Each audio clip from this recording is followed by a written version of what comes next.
Assalamualaikum warahmatullahi wabarakatuh. Alhamdulillahilladzi arsala rasulahu bil huda wa dinil haqq lidhhirahu 'ala dini kullih wa kafa billahi shahida.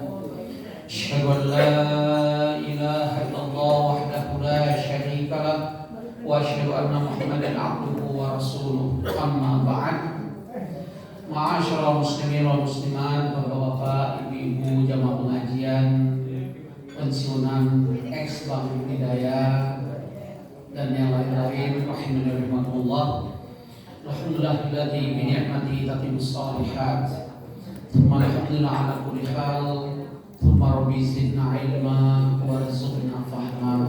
Amin ya rabbal alamin. Marhaban ya Dzulhijjah. Sebuah ungkapan telinga kita bikin agak asing.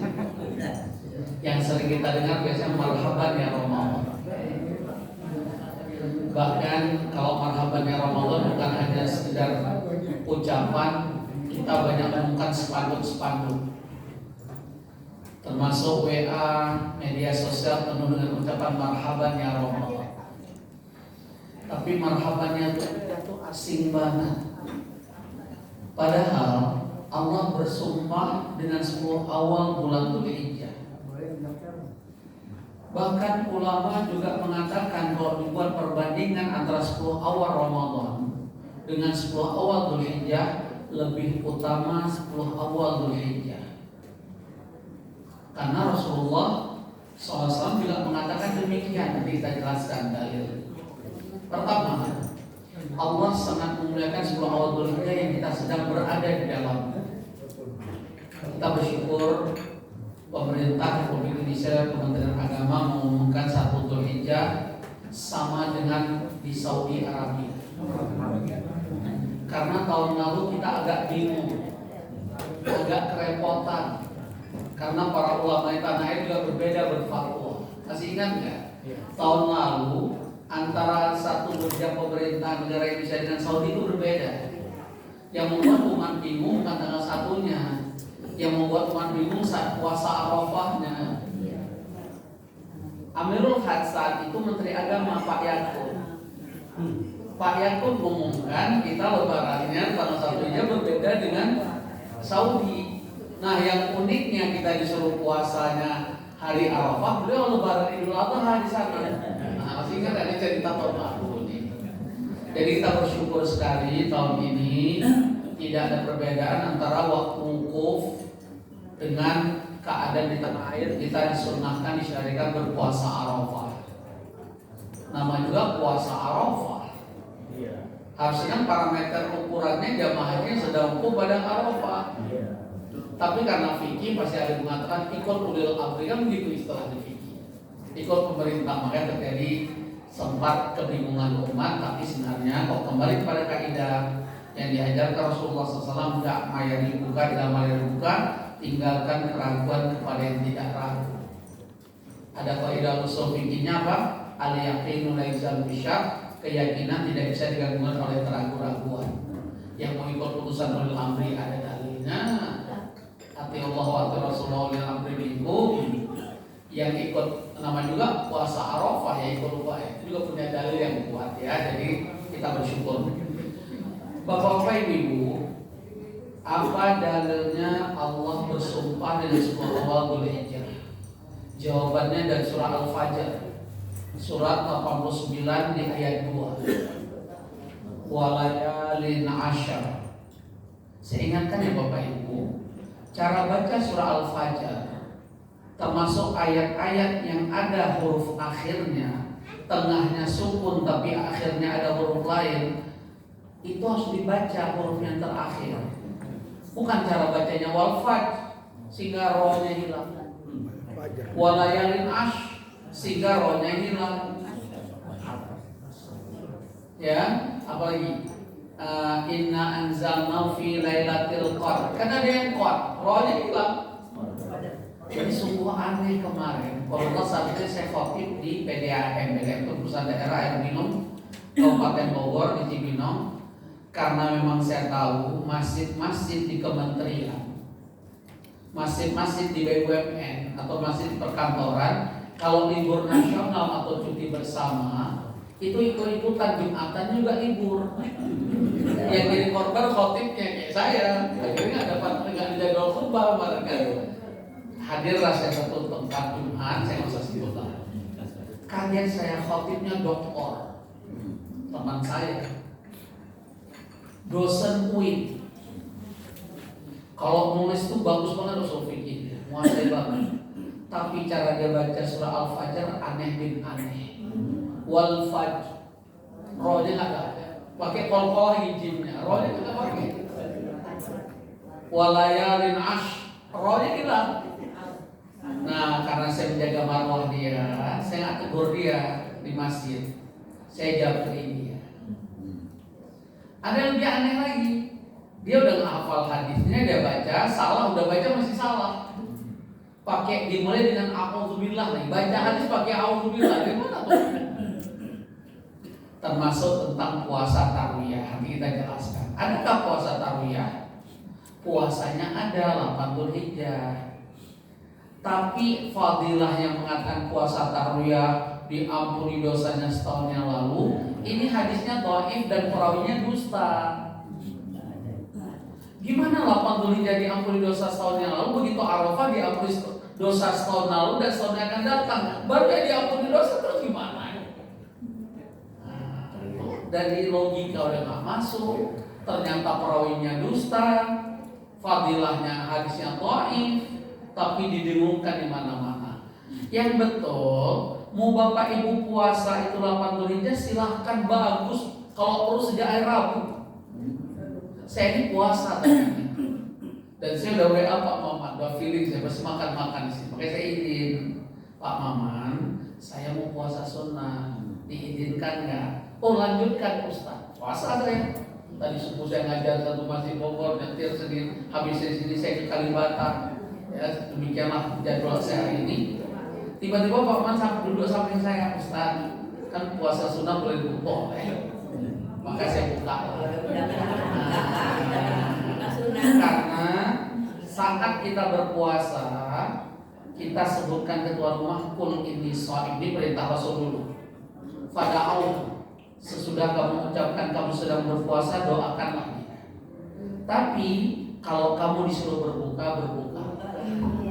Karena ini puasa sunnah, menghadiri undangan, menjawab undangan itu hukumnya wajib.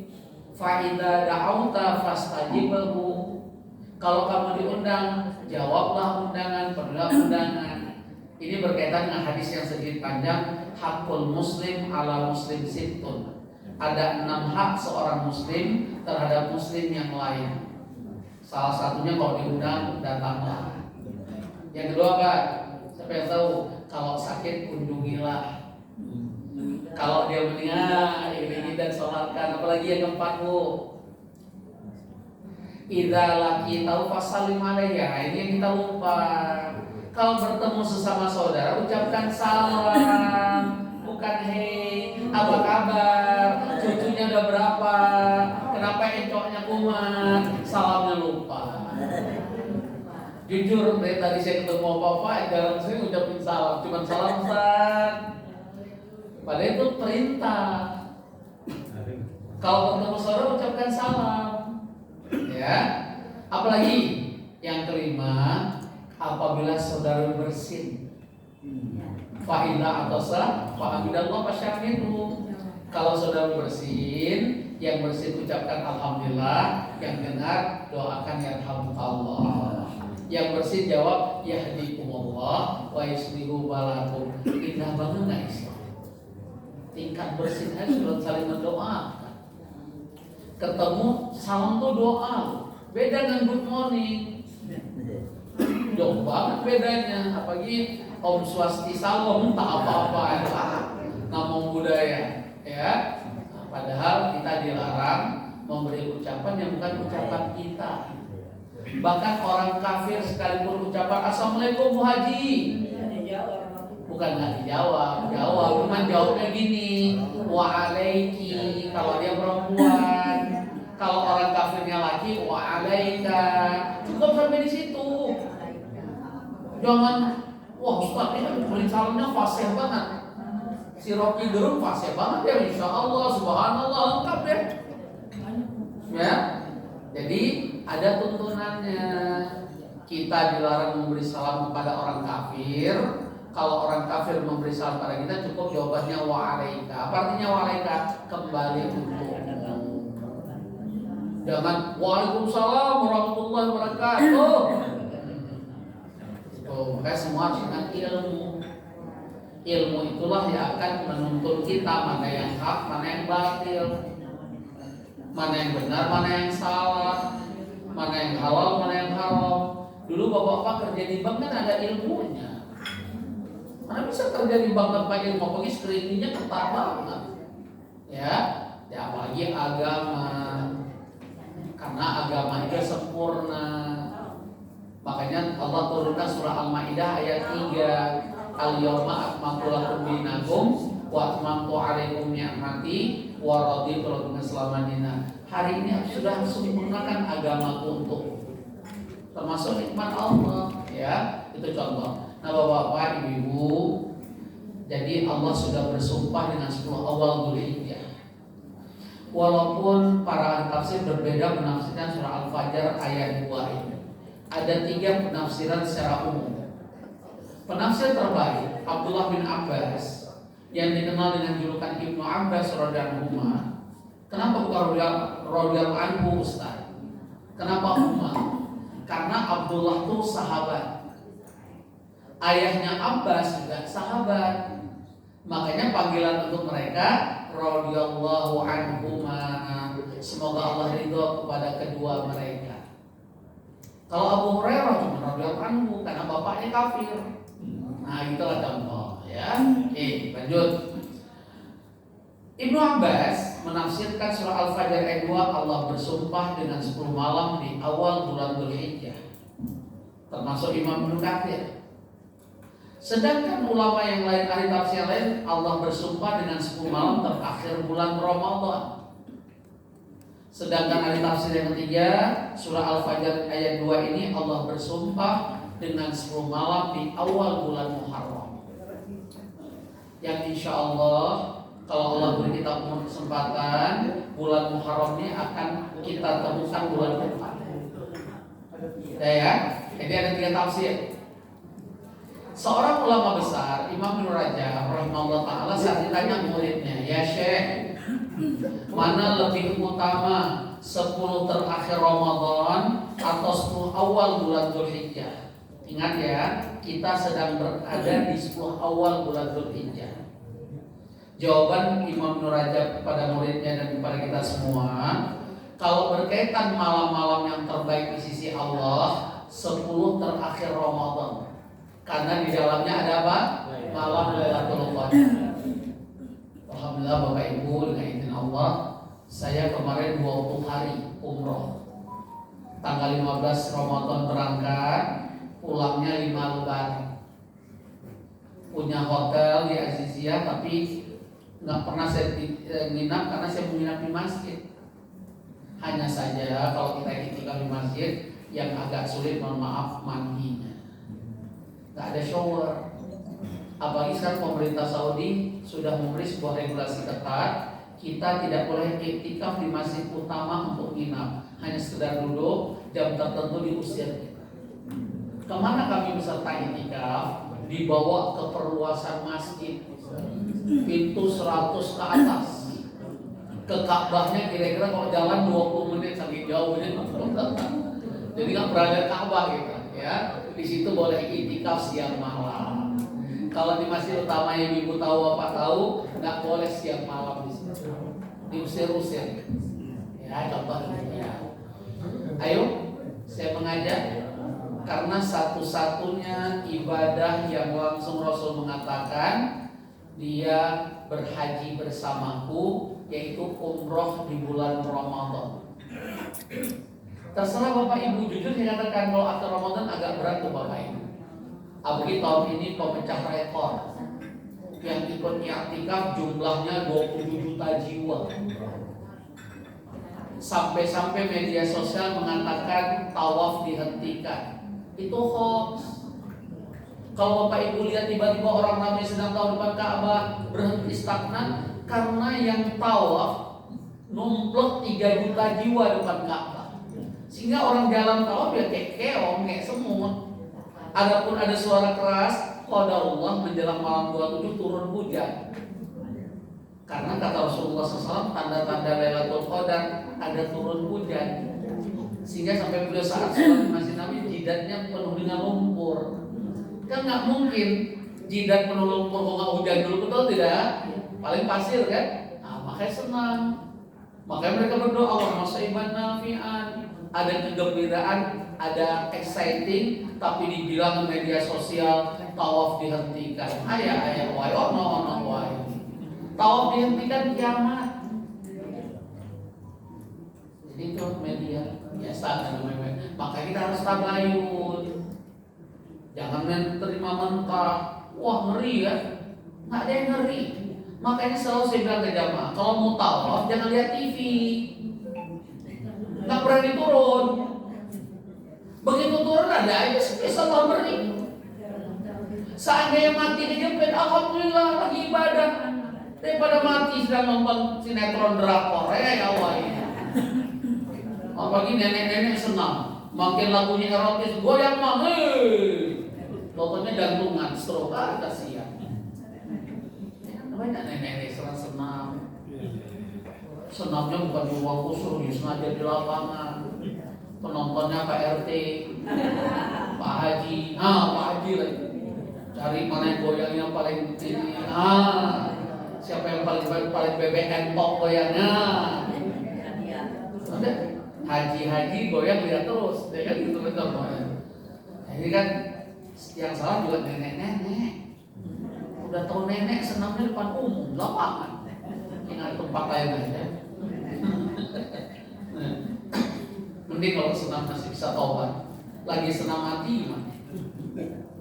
Itu juga contoh. Di situ saya ngomong, saya lihat ke mata kepala ada arisan haji, jalan-jalan ke Kuningan, si Bu Haji ini karaokean langsung.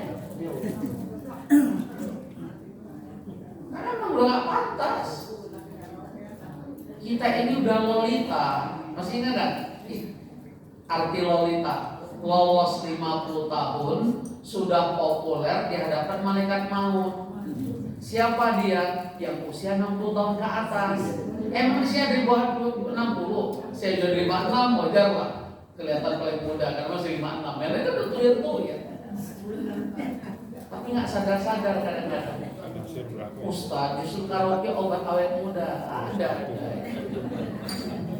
Kalau karaoke musik bisa orang awet muda, mana mungkin Elvis Presley mati bunuh diri? Pakai logika dong. Elvis itu siapa? He is the famous singer in the world. Whitney Houston, kolumnis barat tulis, saya juga nggak kenal kalau baca-baca. She has the golden voice in the world. Pemilik suara emas. Tapi Whitney Houston tercatat sejarah dia mati bunuh diri, overdosis.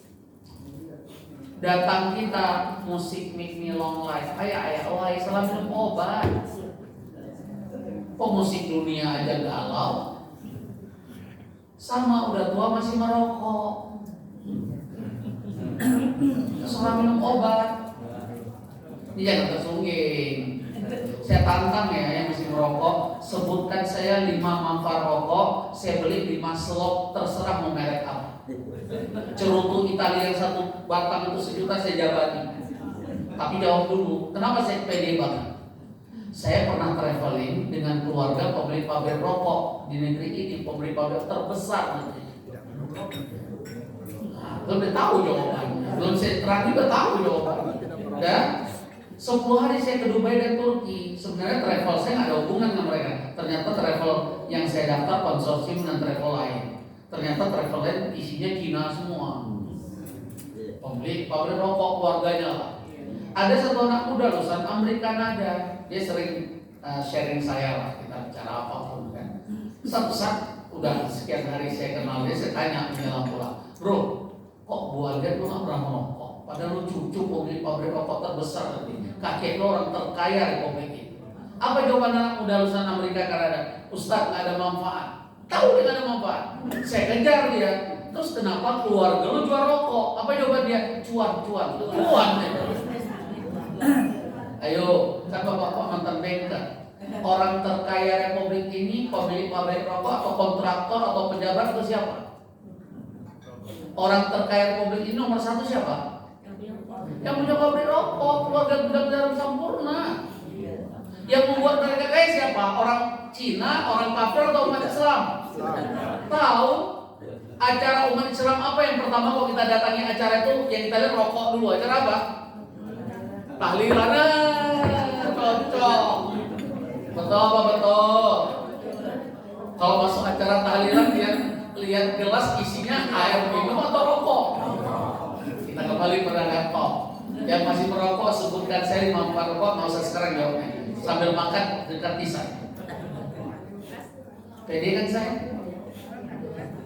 Karena pemilik pabrik rokok dia tahu nggak ada manfaat. Tapi kalau bapak nanya saya atau kita, kalau gitu Ustaz, saya challenge Ustaz. Ustaz bisa jawab 5 bahaya rokok, saya kasih 5 juta. Ada yang berani? Saya tinggal baca aja bapak rokok, bahaya rokok, important, jantung. Itu kenapa pabrik rokok disuruh tulis? Ini ada kisahnya. Kami MUI, saya kan masih di MUI Komisi Fatwa, rapat di Sumatera Barat tentang fatwa rokok. Tadi kan makruh. Kita undang, kenapa haram? Saya ceritanya Bu. Kita undang pakar kesehatan, kita undang ahli nikotin, kita undang pabrik rokok, pemilik pabrik rokok, kita undang unsur pemerintah. Dalam sidang tersebut terjawab, ternyata madharat rokok lebih besar dibanding manfaat. Maka kita analogikan hukum ini seperti bahasa Allah. Kenapa khamar minuman keras Allah haramkan? Pada Allah menyebutkan dalam khamar ada manfaat, betul nggak? Tapi bahaya khamar lebih besar dibanding manfaatnya, betul?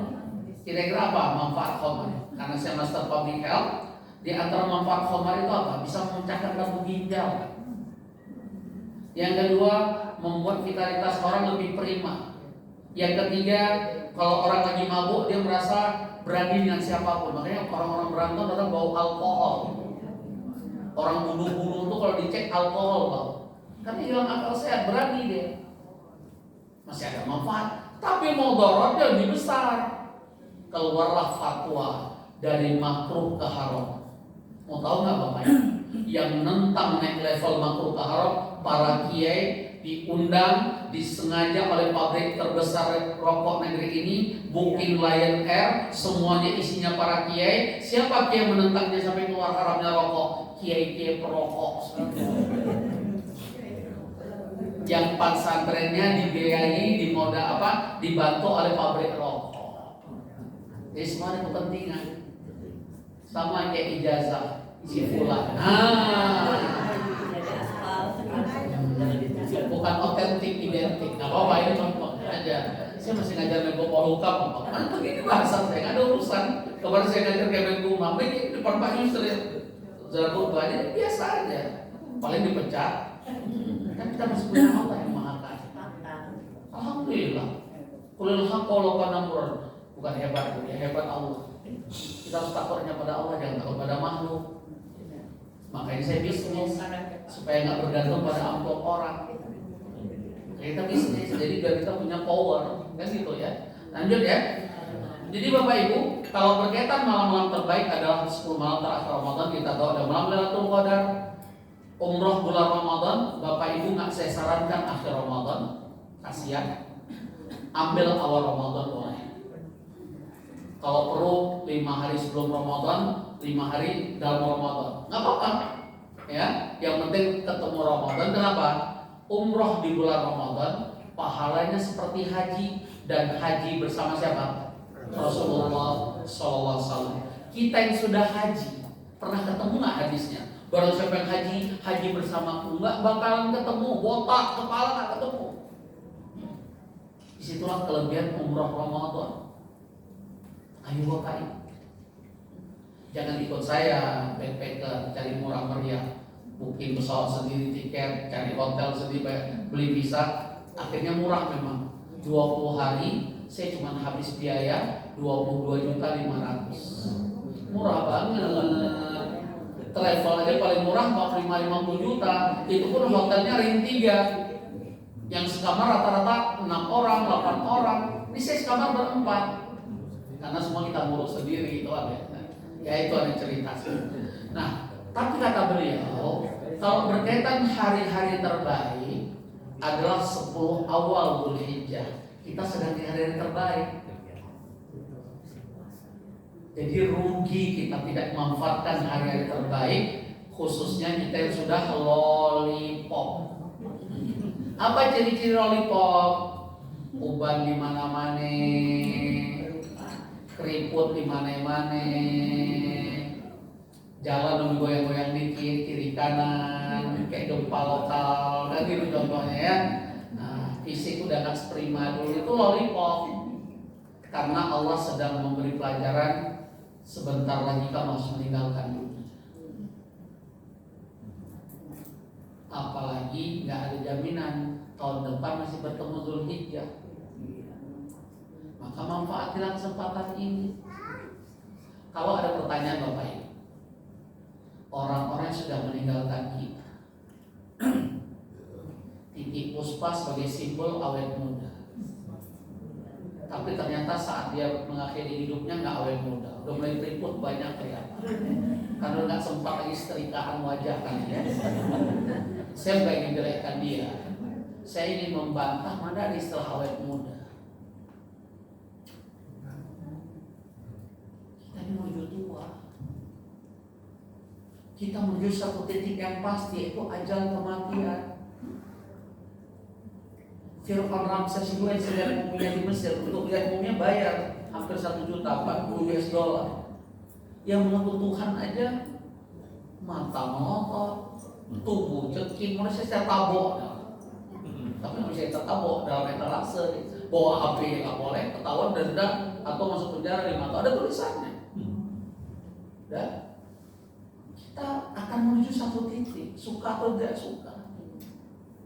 Nah, pertanyaan saya, menurut keyakinan Bapak Ibu, God spot, fitrah, hati nurani dan hati kecil, kalau ada pertanyaan, orang-orang yang sudah meninggalkan kehidupan dunia, semoga bukan orang-orang yang kita cintai, orang tua, keluarga besar dari pengajian ini, karena saya tadi berpikir beliau itu Pak Budi. Oh ya Pak Budi yang udah meninggal, ada istri beliau? Saya kalau Pak Budi mendengar istrinya WA saya, kan Pak Budi dengan istrinya pernah ikut saya ke Afsol. Pak ini siapa yang mantan direktur Pak siapa? Istri beliau masih hidup. Ya tahu kalau sakit sejak ikut saya ke Mesir udah sakit. Sakit juga Pak. Ya, insya Allah suaminya tuh masya Allah. Belum tentu saya dan bapak-bapak bisa seperti beliau. Beliau itu pejabat loh dulu, direksi loh, saya tahu. Tapi ya Allah dirut lagi. Tapi beliau melayani istrinya masya Allah. Top markot. Saya saksi hidup. Karena saat kami di Saint Catherine menuju Taba perbatasan Mesir Palestina, istri beliau sakit hebat. Beliau nggak bangunkan saya sebagai Amir Safar. Begitu subuh selesai baru beliau ketok pintu. Maaf Ustaz, si sakit bla bla bla sampai Allahu Akbar. Terus gimana Pak? Kami ikhlas Ustaz, kita ikut Ustaz Palestina. Ini udah ketentuan Allah. Tolong urus kami, terus istri saya ke rumah sakit Mesir, ke Kairo. Karena udah di Saint Catherine, udah lewat terusan Suez kita. Oke Pak Haji, ini tanggung jawab saya akan menghubungi travel dan kantor kita di Mesir, kita hubungi, kita siapkan fasilitas rumah sakit. Kami udah sampai lewat Jordan sampai, beliau kan masih di Mesir untuk menemani istri. Allahu Akbar, saya keluar mata karena dahsyat. Ingat beliau tuh mantan pejabat dirut. Kalau kayak saya bukan dirut, wajar mungkin layani istri. Ini beliau, masya Allah. Ya, oke. Apa yang ingin saya sampaikan ibu dan bapak-bapak khususnya, bahwa kalau ada pertanyaan orang-orang yang sudah meninggalkan kita, itu banyak yang menyesal dengan kehidupan mereka atau senang dengan kematian. Paham pertanyaan saya? Tolong jawab semua. Orang-orang yang sudah meninggal dunia, siapapun dia, menurut keyakinan Bapak Ibu, banyak yang menyesal atau banyak yang senang bahagia? Dari mana Pak Haji tahu? Emang pernah mati? Emang orang mati pernah kirim surat, kami nyesal? Tahu jawaban kita? Karena fitrah kita yang mengatakan banyak yang nyesal. Kalau begitu apa kita mau ikut-ikutan menyesal? Kita sia-siakan sebuah hari terbaik Dzulhijjah ini. Begitu datang aja baru menyesal, apa begitu? Ingat ya, saya dan Bapak Ibu, penyesalan berkaitan ajal tiba gak siap dengan amal soleh, ini penyesalan selamanya. No chance, gak ada kesempatan untuk kembali ke dunia. Tapi kalau menyesal, hari ini aku gak dapat rezeki, selama ada hari esok insya Allah ada rezeki.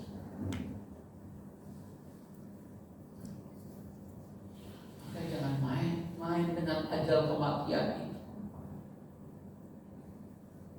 Jangan main-main dengan kesempatan yang Allah berikan. Apalagi peserta di sini rata-rata usia di atas umur Rasulullah SAW. Berarti usia istimewa, diberi kesempatan Bapak Ibu untuk banyak mempersiapkan diri saat ajal itu benar-benar tiba. Bukan sebaliknya. Bukan dengan seenaknya kita perlakukan umur itu. Seharusnya semua kita punya target khairun nas, man tala umru hasuna amalu. Sebaik-baik manusia yang diberi umur panjang, semakin baik amal soleh. Sebaliknya wasyarun nas, seburuk-buruk manusia bukan berwajah buruk karena udah peot. Man tala umru wasa amalu. Seburuk-buruk manusia yang diberi umur panjang, semakin buruk amalan. Yang dikenal dengan istilah tua-tua keladi, makin tua makin menjadi. Udah tua, ngerokok, sukanya mancing, duduk pos ronda, salah minum obat itu. Tua-tua sibuk MC bohong cucu. Dulu muda kenapa jarang ngaji? Alasan sibuk ngurus anak. Wes tuir, ngurus cucu. Terus kapan dekat Allah? Nggak ada apa Bu? Oh nggak ada waktunya, itulah nanti nyesal. Begitu datang ajal, ada bahasa nggak ada waktu, ya Allah, paham. Maka kembali, kalau berkaitan hari-hari terbaik 10 awal Dzulhijjah, karena semua pokok-pokok ibadah ada 10 awal Dzulhijjah, tidak akan kita temukan di luar 10 awal Dzulhijjah. Apa itu? Pertama, haji. Mana ada di Ramadan haji? Dan haji tidak sama dengan umroh. Hanya bahasa kita aja umroh itu haji kecil, padahal nggak ada dalilnya haji kecil. Umroh nggak bisa ganti haji, dalam haji ada umroh. Apalagi Indonesia dikenal dengan haji tamattu. Umroh dulu baru haji kan, sehingga kita bayar dam. Umroh nggak ada haji, mana ada di umroh? Lempar jumroh, wukuf pada Arafah, mana ada? Itu keistimewaan 10 awal Dzulhijjah. Yang kedua apa? Hanya 10 awal Dzulhijjah yang ada disembelih hewan kurban. Di luar itu cuma hewan disembelih, tapi cuma sedekah atau daging biasa. Bahkan orang yang disembelih hewan kurbannya sebelum dia melaksanakan sholat Idul Adha, kurbannya cuma daging biasa, sedekah biasa. Yang ketiga, hanya di 10 awal Dzulhijjah kita diperintahkan banyak takbir. Kalau Idul Fitri Ramadan cuma malam takbiran, berakhir takbiran menjelang sholat Idul Fitri. Betul apa betul? Idul Adha beda. Sampai Pak Haji ingatin saya, Ustaz beritahu teman-teman, kita takbir betul kata beliau. Di 10 awal Dzulhijjah ini ada 2 perintah takbir. Yang satu dikenal dengan takbir mutlak. Takbir yang tidak terikat oleh tempat dan waktu. Kapan kita bertakbir mutlak? Sejak malam 1 Dzulhijjah, malam Rabu ditetapkan perintah 1 Dzulhijjah berbadan Saudi Arabia. Sejak itu kita takbir. Hanya saja takbir ini bukan di masjid. Hanya saja takbir ini bukan habis sholat fardu. Dimanapun sambil ulek-ulek sambil Allahu Akbar, lewat nyamuk Allahu Akbar, malah itu dah. Ya, contoh. Ada takbir kedua namanya takbir muqayyad. Arti muqayyad terikat oleh tempat dan waktu. Nah, bapak-bapak saya titik. Tidak semua DKM memahami ilmu. Tidak semua DKM memahami sunnah ini. Kapan kita disunnahkan bertakbir habis sholat fardu di masjid-masjid rumah kita dimanapun? Sejak tanggal 9 Dzulhijjah habis sholat subuh, imam yang memimpin sholat subuh di perumahan kita, dia mengajak dia dan jamaah bertakbir. Bukan malam takbiran, kan sering masjid malam takbiran. Justru kalau Pak Haji takbir sekarang dipegang kepala, kapan lebarannya kek? Nah, kakeknya udah pikun, padahal itu sunnah. Sunnah yang terabaikan, sunnah yang dilupakan orang. Jadi yang muqayyad adalah takbirnya sejak tanggal 9 Dzulhijjah habis sholat subuh di masjid-masjid kita berkumandang takbir, dan semenjak itu setiap sholat 5 waktu takbir. Takbir mutlak dan muqayyad berakhirnya bareng tanggal 13 Dzulhijjah menjelang adzan maghrib hari tersebut berkumandang. Karena pergantian hari dalam Islam inda ghurubis syams, saat matahari terbenam, bukan jam 12 malam.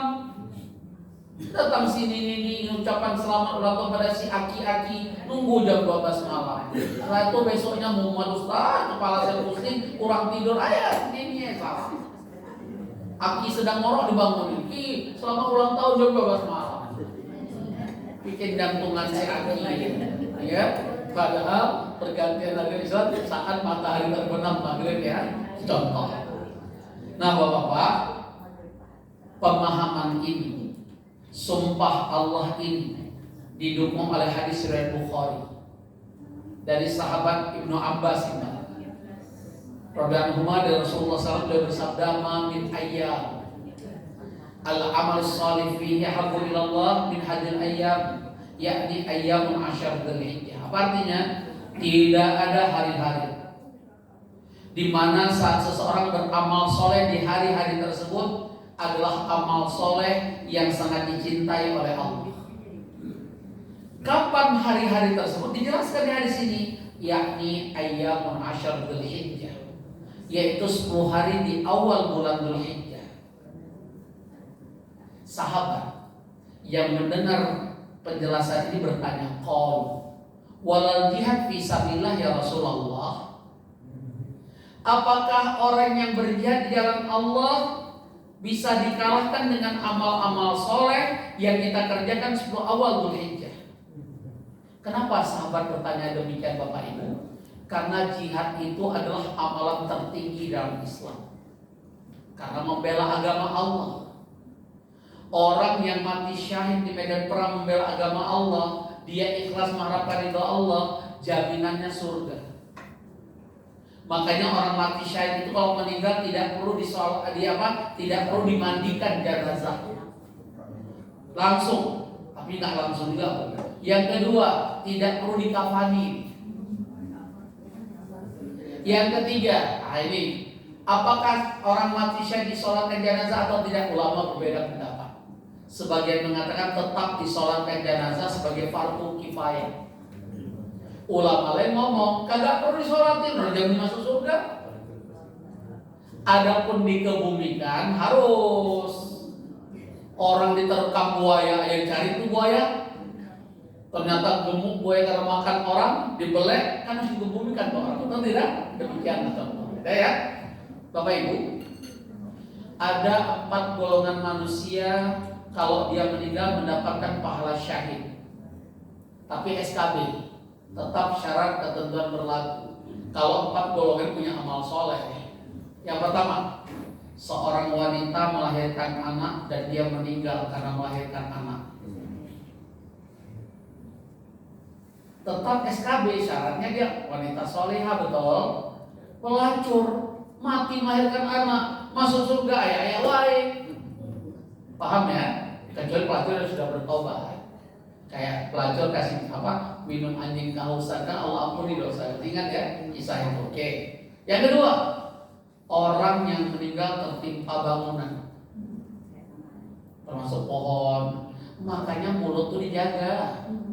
Kasian banget dah, yang tertimpa pohon mati, jangan-jangan korupsi. Tunggu dulu,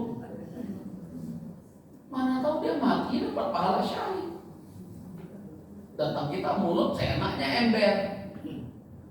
Yang ketiga, orang meninggal karena tenggelam, kayak tsunami Aceh.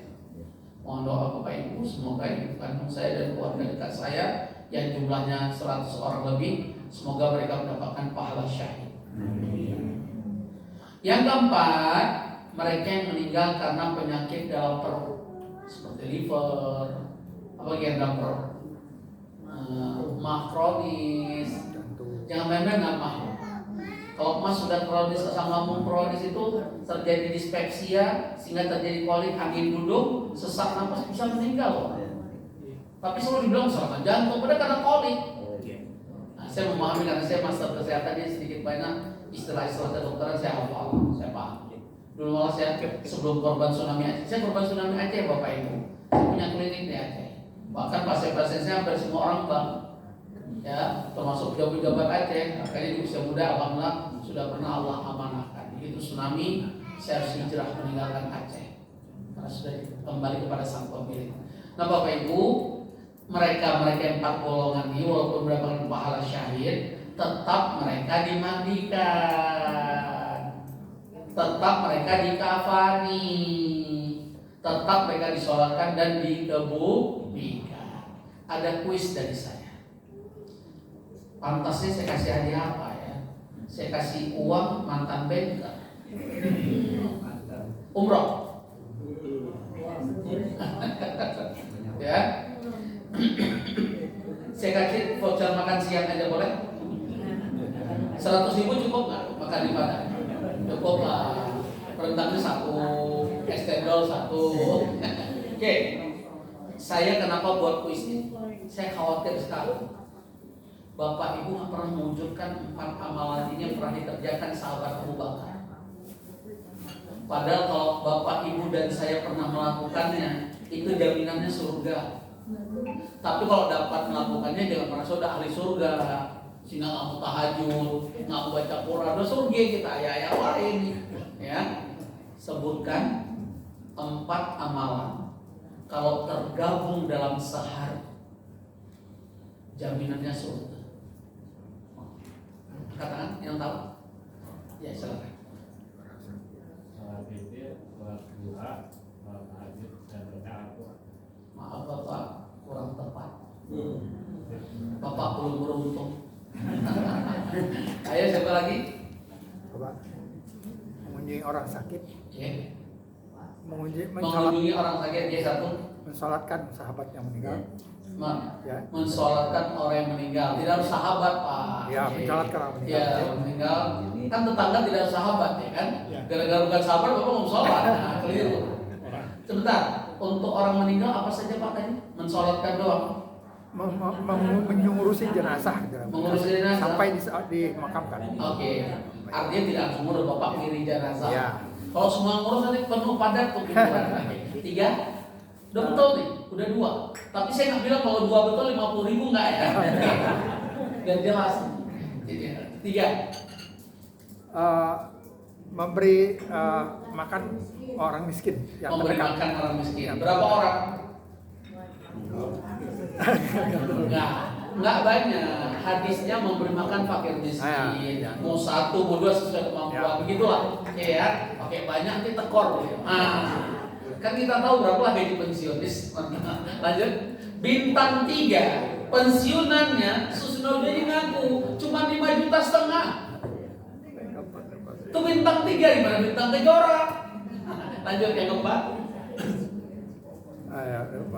Lupa. Qadarullah ya Pak ya. Berarti kurang beruntung ya Pak ya.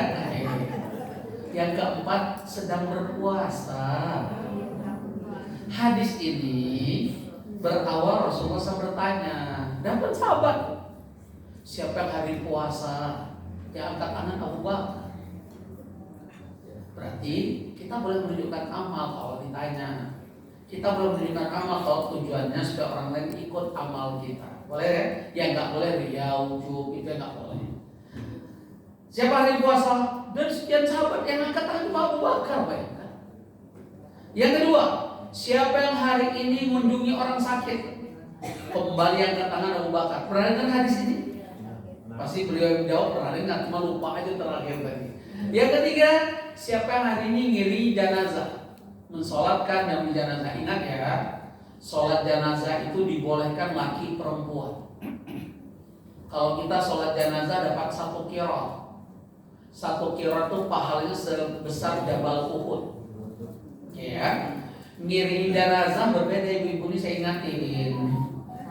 Wanita dilarang ngiringi jenazah. Apa alasannya? Pertama, emang tuntunan la'anallahu zaratil kubur. Allah melaknat wanita-wanita peziarah kubur. Artinya wanita tidak disuruh sering-sering ziarah kubur. Tidak dianjurkan sering-sering ziarah kubur. Bukan disuruh sering-sering, maka dengar pelan-pelan. Salah dengar salah hukum. Apalagi kita udah lollipop tadi, pendengaran berkurang. Makanya satu-satunya pengajian kalau saya ngajar pelan-pelan, pengen di sini. Ya, mohon maaf nih, saya hina bukan, tapi kan saya menceritakan. Ya udah ya. Jadi wanita tidak dianjurkan sering-sering ke kuburan. Yang kedua, kenapa wanita dilarang ngiring jenazah? Pertama, dikhawatirkan niyaha, meratap. Siapapun yang meratapi mayit, berbeda dengan nangis ya. Ibu tinggal suami ibu nangis, itu menunjukkan lembut hati dan penuh kasih sayang. Tapi kalau ibu bilang, Pak, gimana ibu, bapak tinggal hidup ibu, ini meratap. Apa akibat meratap? Pertama, hukumnya haram. Yang kedua, kasihan si mayit. Ratapan itu akan menyiksa si mayit. Emang kalau meratap begitu kembali itu si mayit? Kalau kembali si mayit, ibu senang atau kabur? Mana cinta si hidup semati? Oke, dengarin. Ibu-ibu kita yang kabur, datang kita cinta si hidup semati ya. Kabur dulu atau pingsan dulu? Pingsan dulu. Kalau udah pingsan gimana kabur? Ya bu ya, contohnya demikian. Banyak anekdot ya, biar nggak ngantuk, ya kan gitu dah. Jadi kenapa wanita dilarang ngiring jenazah? Mengiringi ya. Tapi nanti kalau udah orang nggak ada yang mau ke kuburan, itu silakan ini sambil ngiringi jenazah. Pertama tadi khawatirkan yang merata. Bahkan ada seorang wanita udah kita ingatkan, karena ibu sering pingsan, ibu masa kuburan direpotin orang kekeh. Ternyata pingsan lagi sana. Di benak kita jangan-jangan ibu ini terlalu cinta ke suami. Ternyata bukan. Kenapa ibu ini pingsan? Mikirin hutang suami. Saya pikir cinta banget. Rupanya gimana Ustaz cara bayar hutang suami? Itu dia. Jadi nggak ada kesetiaan, ya kan? Nah, yang kedua, kenapa dia wanita ngiring jenazah? Karena pasti ikhtilaf. Apa ikhtilaf? Tercampur baur laki-laki dengan perempuan. Terus manfaatnya apa coba? Apa manfaat istri ngiringi suami ke pemakaman? Manfaatnya apa? Bisa kisbah. Muncul lagi. Udah ditutup. Yang nanti kalau ibu muncul lagi yang mana petugas? Pikir repot aja. Jadi rapi-rapiin, buka lagi, cium lagi, kan gitu. Coba sebutkan saya apa manfaat. Ibu bisa jawab, saya kasih hadiah Quran. Nggak ada kan? Nah, ini kenapa saya buka Quran baru? Anak saya alhamdulillah dengan izin Allah, sebuah karunia dari Allah, sudah hafal 30 juz, mungkin melotot. Dia wajib store ke saya minimal sehari 3 juz. Karena itu syarat dia saya kasih hadiah umroh plus Turki atau Aqsa. Jadi karunia Allah. Adik-adiknya juga demikian. Yang tadi bapak dengar, adiknya sedang nyetel Al-Qamar. Nah, dengan izin Allah, kalau anak menghafal Quran sudah melotot 1 juz rata-rata setoran hafalannya 15-20 menit. Kalau bapak ibu nggak terbiasa baca Quran cepat, pasti keteter. Dia udah 10 ayat, ibu masih bingung kok satu ayat udah kelar-kelaran. Karena udah ngelotok. Kayak kita ngomong, kan lebih cepat ngomong dibanding nulis ayat barat gitu lah. Dan ini semua karunia Allah. Itu harapan saya. Itu doa saya siang malam. Harus ada generasinya penghafal Quran. Karena anak penghafal Quran dengan izin Allah nanti di hari kiamat memberi mahkota kepada kedua orang tuanya, dan orang tuanya bertanya, dari mana mahkota ini ya Allah? Jawaban Allah, dari anak penghafal Quran. Terus bapak ibu dapat berita gembira, Ustaz, saya baru tahu Ustaz Obat juga baru pensiun Ustaz. Kan ini mohon maaf nih, ini ceritanya. Boro-boro anak saya penghafal Quran, saya baru bisa baca Quran gitu, ibarat gitu ya. Ibu, bapak-bapak nggak perlu takut. Allah dengan sifat Rahman Rahimnya memberi sebuah kabar gembira lewat Rasul. Anak penghafal Quran dengan izin Allah bisa memberi syafaat 70 keluarga terdekat. Artinya apa? Kalau anak bapak ibu tidak ada penghafal Quran, jadikan cucu. Cucu Ustaz, anak cucu saya udah besar-besar di curhat nih, cucu saya udah umur sekian. Cucu nggak ada penghafal Quran, jadikan cicit. Cicit nggak ada hafal Quran, Pak Maman jadikan cucut. Di bawah cicit apa ya? Cucut. Pokoknya gitu lah. Ada yang bilang cangkang lah, ada yang bilang cucut, pusing lah pokoknya. Intinya harus ada di antara generasi kita ke bawah ada sang penghafal Quran. Maka jujur saya katakan, Pak Wiranto mantan yang sekarang jadi staf ahlinya presiden, gitu-gitu punya cucu 3 penghafal Quran. Kenapa? Karena ada mantunya Dedenkot jamaah tabligh, kerja di drilling pengeboran minyak, Dedenkot. Istrinya anak Pak Wiranto perempuan, punya anak 10. Satu meninggal di kolam renangnya rumah Pak Wiranto. Saya tahu karena saya ngajar kan di zaman beliau sekarang ini Allah. Dan beliau lagi tugas Singapura, begitu dengar cucu meninggal di kolam renang rumah dia, langsung batalkan acara, booking pesawat ke Solo. Dan hebatnya di kakek, dia gendong cucunya sampai dari turun pesawat sampai kakek ini dia. Terlepas perbuatannya nggak usah kita jas, yang jelas ada kehebatan beliau. Cucunya 3 penghafal Quran. Kita ada berapa ya? Anak kita yang hafal juz apa? Al-Quran, tomat atau juz apa? Nah, ibarat makanya dan mudah menjudge orang. Tugas kita beramal, bukan judge orang, bukan nilai orang. Makanya Allah turunkan surah At-Taubah ayat 105. Wa qul i'malu fasyarallahu amalakum wa rasuluh. Tugas kamu beramal, berbuat, bukan nilai orang. Tugas aku yang nilai amal perbuatanmu.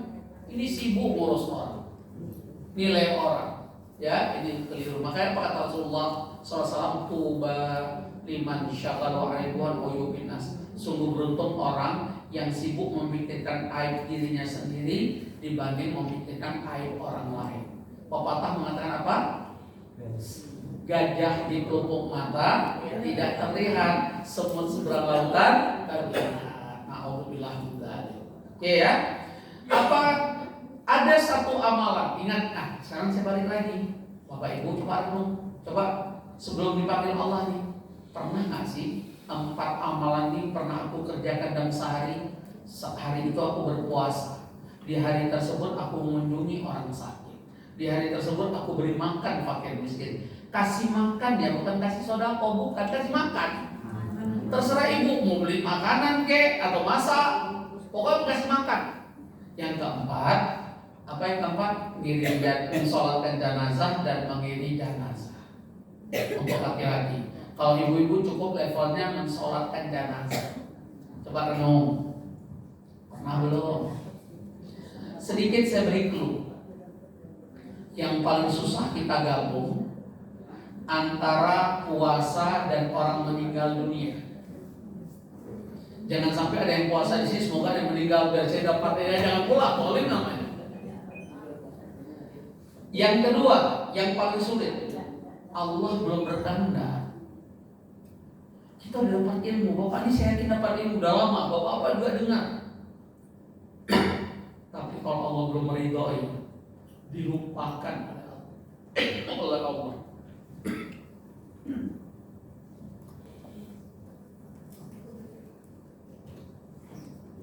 Saya bingung tadi. Yang hadir pengajian ini kan tua-tua di atas 65. Tapi snacknya selalu setiap saya pengajian di sini kacang. Sampai saya bertanya Pak Haji, Pak Haji kok pertama yang dimakan kacang, yang lain nggak disentuh? Saya tanya, bisa makan? Bisa Ustaz. Gigi asli, palsu. Gimana cara makan? Kalau dia mau kacang. Hebat Pak Maman. Saya aja yang masih utuh ini masih susah ya. Udah kan tebal-tebal. Ini tidak ada yang saja ya. Nah Bapak Ibu, saya cuma beri terus gini. Saya pribadi mengintai hadis ini sekian tahun seingat saya. Tak langsung simsalabim Allah. Begitu dapat bahagianya saya, bukan saya mengatakan saya ahli surga, ini cerita, ya. Bahagianya disinilah chemistry Allah muncul menurut saya. Rahman Rahimnya Allah, karena Allah sudah berjanji bersumpah dari surah Ankabut 69. Walladzina jahadu fina lanahdiyannahum subulana wa innallaha lama'al muhsinin. Yang sungguh-sungguh mencari cinta dari Allah. Dia ingin mewujudkan perbuatan sahabat Abu Bakar dan Sahari dalam kehidupannya. Karena jaminan Rasulullah SAW dakhal jannah. Kalau berempat awal berkumpul dalam sehari ya Bu, nggak boleh besok. Sehari ini terkumpul Pak, jaminannya surga. Apa yang saya sampaikan Bapak Ibu? Ternyata kok kita pernah dapat sekali aja, seolah-olah Allah buka kesempatan berkali-kali. Tadi kalau ingat saya nggak mengatakan saya ahli surga. Bahkan dalam hidup ini pekan lalu dalam sepekan dapat 2 kesempatan. Senin dapat karena kan ada puasa Senin. Kamisnya Allah ulang. Dan ini tahadus bidik. Saya bersyukur pada Allah dan saya tadi mengatakan saya bukan ahli surga. Biar Allah menilai. Maksud saya berjuanglah Bapak Ibu, kejar 4 amalan di dalam sehari. Minta pada Allah. Karena Allah Maha mengetahui di antara hambanya siapa yang sungguh-sungguh ingin mendapatkan 4 amal ini. Kalau cuma dengar doang, cuma cita-cita doang, gak ada kesungguhan, jangan mimpi Allah berdoa. Bahkan kita udah puasa, depan kita ada orang meninggal, Allah lupakan 2 amalan yang lain, memberi makan dan mengunjungi orang sakit. Berarti gak ketemu nih hadis. Maka sudah kesungguhan. Harus ada tekad, keikhlasan, keyakinan, azam. Fa'idha azamta fatawakkal 'ala Allah. Karena Allah sudah bersumpah, kalau kamu sudah bulatkan tekad, serahkan padamu. Biar aku yang mudahkan urusan. Ya, jadi ayo Bapak Ibu, kita saat puasa ada yang meninggal kita ikut sholat dan diri jenazah. Saat itu juga kita langsung ingat memberi makan fakir miskin. Terserah Bapak Ibu, 1 mau 2. Yang keempat, mengunjungi orang sakit. Terserah nggak ketemu siapa, dia bukan kerabat, datangi aja. Yang penting kita kerjakan. Meninggal, ternyata meninggalnya jauh banget. Dengar pengumuman, datangi aja. Kecuali orang kafir. Orang kafir nggak boleh kita doain dan sholatkan, betul? Nggak kenal nggak masalah. Emang kalau kita di Masjidil Haram, Masjid Nabi sholat jenazah, kenal apa? Terus Bapak Ibu kadang nggak kenal nggak sholat, rugi banget. Cuman saya bilang, umroh kita 20 hari Ramadan dan puasa Ramadan. Kita tahu kita sholat jenazah, cuman mikir diri jenazah ke mahla, ke baki panas banget. Ujung-ujungnya gagal itu. Itu pada kesempatan kita ada. Ramadan. Kita puasa Ramadan kan 30 hari Pak. Tapi belum tentu loh ada yang meninggal. Atau ada yang meninggal kita lupa dengan amalan yang lain. Karena Allah belum ridho.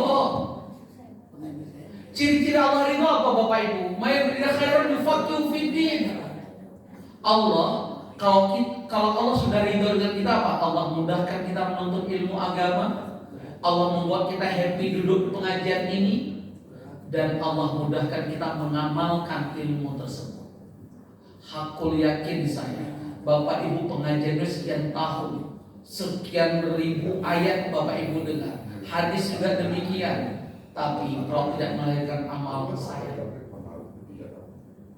karena ilmu harus melahirkan amal.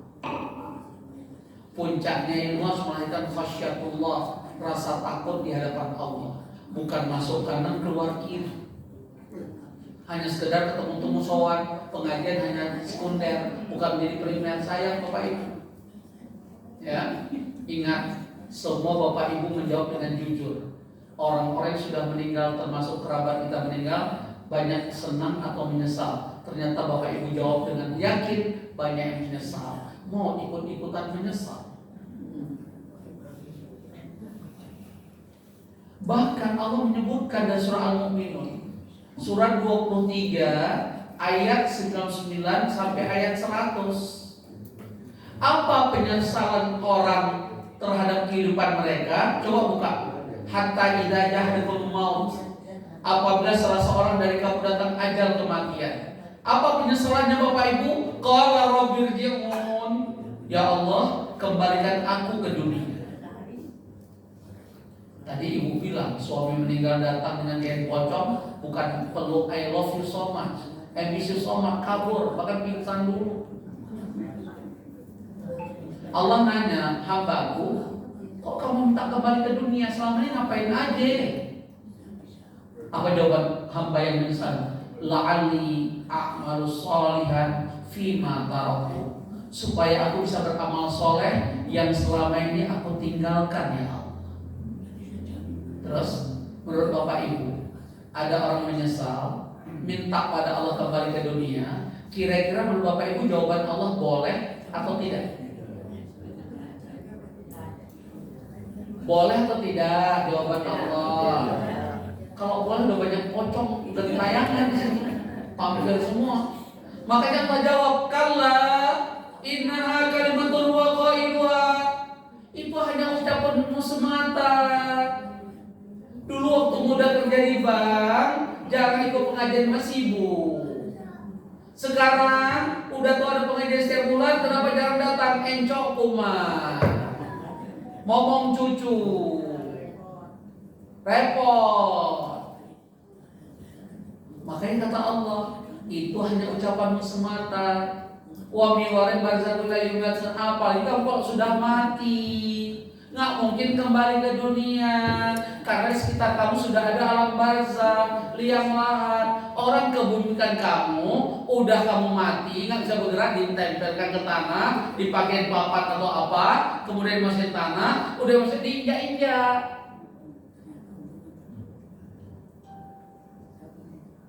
Pernah nggak dengar ada orang mati dimandikan orang, dipegang auratnya? Bangun si orang, lu pegang orang gue, itu bangun tepam gitu. Pernah gak? Rasulullah SAW itu mandikan ya. Yang mandikan malaikat atau sahabat? Sahabat yang mandikan. Apa Rasul merasa terhina dipegang auratnya? Sehingga Rasul bangun, lu pegang aurat gue. Karena orang mati gak bisa ngapa-ngapain. Maha benar engkau ya Allah. Apalagi kita harus dimasukkan ke yang lain. Ingat loh, kuis berikutnya, apa doa untuk si jenazah yang sebentar lagi kita akan tinggalkan dia? Begitu tinggalkan 7 langkah, dia akan datangi malaikat mungkar dan nakir. Siapa yang bisa doanya? Saya kasih voucher makan siang 100.000. Terus selama ini kok kirim jenazah ngapain aja? Selfie, ngobrol, buat tebak-tebak buah manggis. Itu angkatan kita, berarti bulan depan siapa yang dijaga antara kita? Bagaimana tebak-tebak buah manggis? Doanya, kalau dia laki-laki, Allahumma firlahu wa tabbinhu. Allahumma firlahu wa tabbinhu. Kalau mau berapa gitu betul. Ada tambahannya, wa tabbinhu. Apa arti wa tabbinhu? Kokohkan dia ya Allah. Karena semua jenazah begitu masuk liang lahat akan datangi malaikat mungkar nakir. Bahkan kata Rasulullah SAW, 7 langkah kita tinggalkan dia, datang malaikat akan melakukan fit and proper test. Marwah buka, waman nabiuka, waman kita buka. Gak ada amal soleh dia nggak akan bisa jawab. Semenjak itu dia akan terus disiksa. tanpa henti. Bahkan seorang kafir barat, saya dikirim video oleh jamaah, Ustaz benar nggak ini? Jawaban saya tidak tahu. Tapi kalau ditanya ada nggak syariat? Apa di video tersebut? Ada orang barat mati kafir. Perempuan ini kelihatannya kan temannya nggak percaya ada kubur. Maka saat orang kafir mati, dia nemani temannya. Dia di sebelah si mayit, disuruh tutup itu atas. Pernah lihat nggak video? Bawa handicap perempuan ini. Baru dia tidur, keluar terburai usus, keluar ular, cocok si temannya, teriak wanitanya. Apakah benar video ini? Wallahualam, saya nggak tepat. Tapi kalau ditanya berdasarkan dalil ayat, ada kubur. Dan kita akan bertanya dua hal. Kalau kita penuh amal soleh Bapak Ibu, yang menemani kita di alam kubur seorang yang sangat tampan. Dan kita bertanya, hei kamu siapa? Kalau kita penuh amal soleh, kemudian kita menjawab, aku amal soleh kamu kerjakan. Tapi kalau kurang amal soleh, su'ul khatimah na'udzubillah, seekor ular syujar akro akan menemani kita. Dan kita bertanya, hei siapa engkau? Aku amal buruk yang kamu kerjakan. Dan siksa kubur itu nggak pernah berhenti siang malam sampai kiamat datang. Kalau sudah disiksa kubur, apakah selamat dari azab neraka? Enggak, karena siksa kubur itu awal perjalanan, menuju siksa yang abadi. Kecuali dia punya iman sebesar biji sawi, sesudah dia disiksa, dia tetap akan masuk surga. Tapi jangan punya cita-cita cari pengalaman di neraka dulu, salah minum obat. Karena sehari di neraka, ini Pak Maman kebanyakan makan kacang.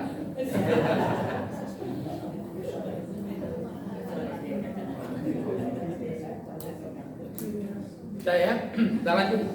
Karena saya dalam stok cuma sekali, makanya tolong saya diberi ekstra ter Pak Maman. Nggak kayak dulu kan ada berlanjut ya, semester. Nggak apa-apa, biar banyak narasumber, nanti Bapak Ibu bingung sendiri. Kata ustadznya begini, kata ustadz tuh begitu. Kan resikonya begitu paling ya. Atau apa? Oke, lanjut. Nah inilah keadaan kita, sehingga mari bertanya, seandainya ini adalah Dzulhijjah terakhir dalam hidup, sama saat Ramadan ada istilah seandainya Ramadan terakhir untuk hidup, apa yang sudah kita persiapkan untuk terakhir kehidupan awal Dzulhijjah? Bapak Ibu, orang berjihad jalan Allah tadi bisa kita kalahkan amalan jihad dia, tapi ada penyebab orang mati syahid nggak jadi atau terlambat atau terhalang masuk surga. Gara-gara apa? Apa yang menyebabkan orang walaupun mati syahid yang jaminan surga tapi nggak jadi masuk surga karena dia melakukan satu perbuatan? Apa itu? Ya, hutang. Hutang. Tapi saya nggak bilang voucher makan siang, kan? Hutang. Saya harus ingatkan Bapak Ibu dan diri saya, hati-hati dengan hutang. Karena orang mati meninggalkan hutang, kalau tidak ada yang melunasi hutangnya, Rasulullah yang mengatakan, aku tidak akan mensolatkan jenazah orang sampai hutangnya ada yang lunasi. Yang kedua, orang yang mati dalam keadaan hutang, tidak ada yang lunasi hutangnya, ruhnya nggak akan diterima oleh Allah. Terus kemana ruhnya? Gentayangan cekek kita nggak juga. Itu kebanyakan nonton sinetron. Orang mati cekek orang itu kan sinetron. Yang ketiga, orang yang mati masih punya hutang, ini orang bangkrut di hari kiamat. Karena amal-amal solehnya, sholatnya, puasanya akan habis untuk lunasi hutangnya.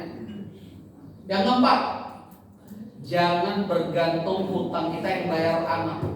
Saya ngajar waris.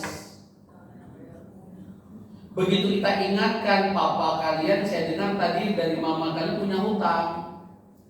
Syarat bagi waris, lunasi dulu hutang si mayit dan tunaikan wasiat. Ini perintah Allah. Surat An-Nisa ayat 13 dan 14. 11 dan 12. Surah An-Nisa ayat 11 dan 12. Dijawab si anak mayit.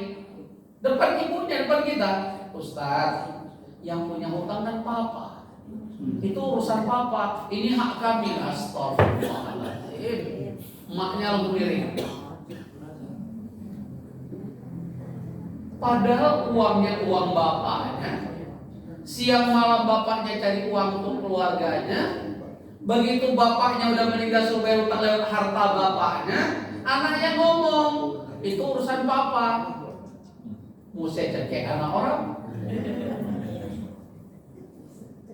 Bapaknya mungkin nggak mungkin bangkit kubur buat cekek lo. Hati-hatilah hutang. Yang masih punya hutang segera bayar untuk hidup. Jangan bergantung pada ahli waris. Bagaimana kalau ahli waris kayak dia ini? Dan nggak mudah loh. Kan sering mensolat jenazah ada pihak keluarga. Apabila si mayat punya hutang hubungi kami. Kan sering ngomongan. Pak Maman, begitu datang kita bawa bukti, bawa saksi belum tentu dibayar juga. Ngeles. Ustaz, ini jamaah saya. Makanya saya cerita. Ustaz, bukti mana? Ada saksi nih yang hadir. Suruh sumpah juga boleh. Apa dijawab saya wali? Ustaz, tapi kan waktu Ustaz buat perjanjian ayah kami nggak ikut tanda tangan. Udah selesai. Udahlah saya ikhlasin aja. Kasihan bapak kamu gara-gara utang nggak seberapa disiksa pula. Jadi nggak semudah itu juga. Makanya saya ingatkan, jangan bermudahlah hutang. Yang masih punya hutang, cara bayar hutang mana? Cuma 2 cara. Pertama, jual aset yang ada untuk lunasi utang. Ustaz nggak punya aset, cuma ada sepeda ontel ini atunya. Ya jual sepeda ontel itu. Nggak ada cara lain. Pakai doa ya Allah, semoga hutang hamba lunas. Doa iya, tapi kan harus ada ikhtiar. Ingat ya, hutang ini berkaitan hak hamba. Nggak ada kaitan dengan Allah, ya Allah maafkan hamba ya, hamba punya hutang sebulan. Kagak dimaafkan, ini hamba. Kalau berdosa depan Allah, ya Allah ampuni hamba, Allah ampuni langsung. Makanya hati-hati dengan hutang.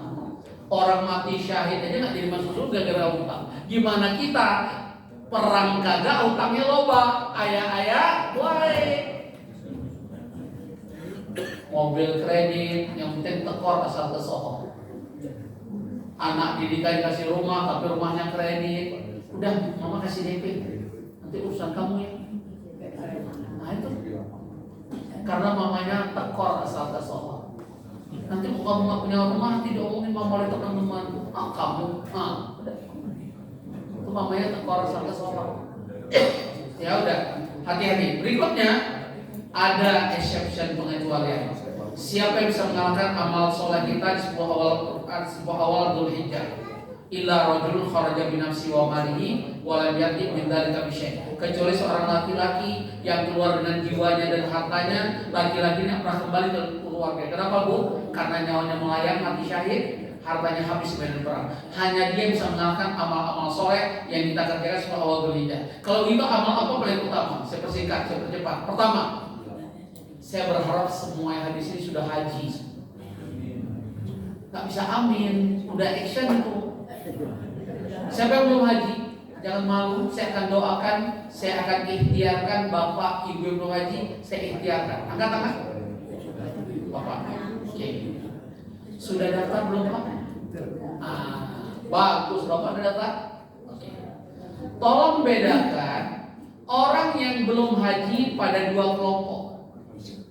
Kalau seperti bapak kita dan bapak kita sudah daftar belum berangkat, itu memang urusan Allah. Dan jangan coba-coba bapak ikuti permintaan oknum kemenang. Bapak telepon, Pak mau nggak haji tahun depan? Siapa yang nggak mau? Tapi bayar. Bayar 10 juta. Saya wes ketok. Kulo ngerti. Makanya tak ingatin. Bapak kalau ikuti kata-kata dia 10 juta bayar, bapak hajinya dengan mimpi mabrur. Ya ada mabur. Kenapa? Ini tabulasi nasional. Kenapa ditawarin bapak? Karena dia tahu ada yang sakit, ada yang meninggal ini. Dia tawarinlah kuota ini. Seharusnya Karena ini tabulasi nasional, yang bawah kan naik otomatis betul, tapi didolimi. Dan Bapak ikut perbuatan dolim. Kalau kita beribadah dengan kedoliman, mabur atau mabrur? Tahu kok jawabannya. Kepada yang belum daftar, ini berbeda hukum. Kalau seperti Bapak kita, Masya Allah, merinding saya doakan semoga Allah segerakan. Seandainya juga tak berangkat, Bapak udah daftar, di sisi Allah Bapak sudah haji.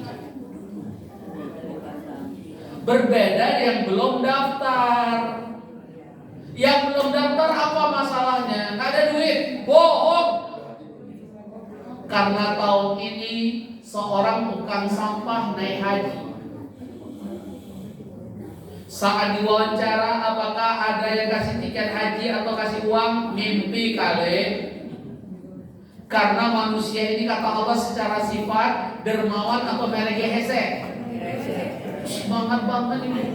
Surat apa ya berapa? Bisa jawab voucher makan siang 500.000.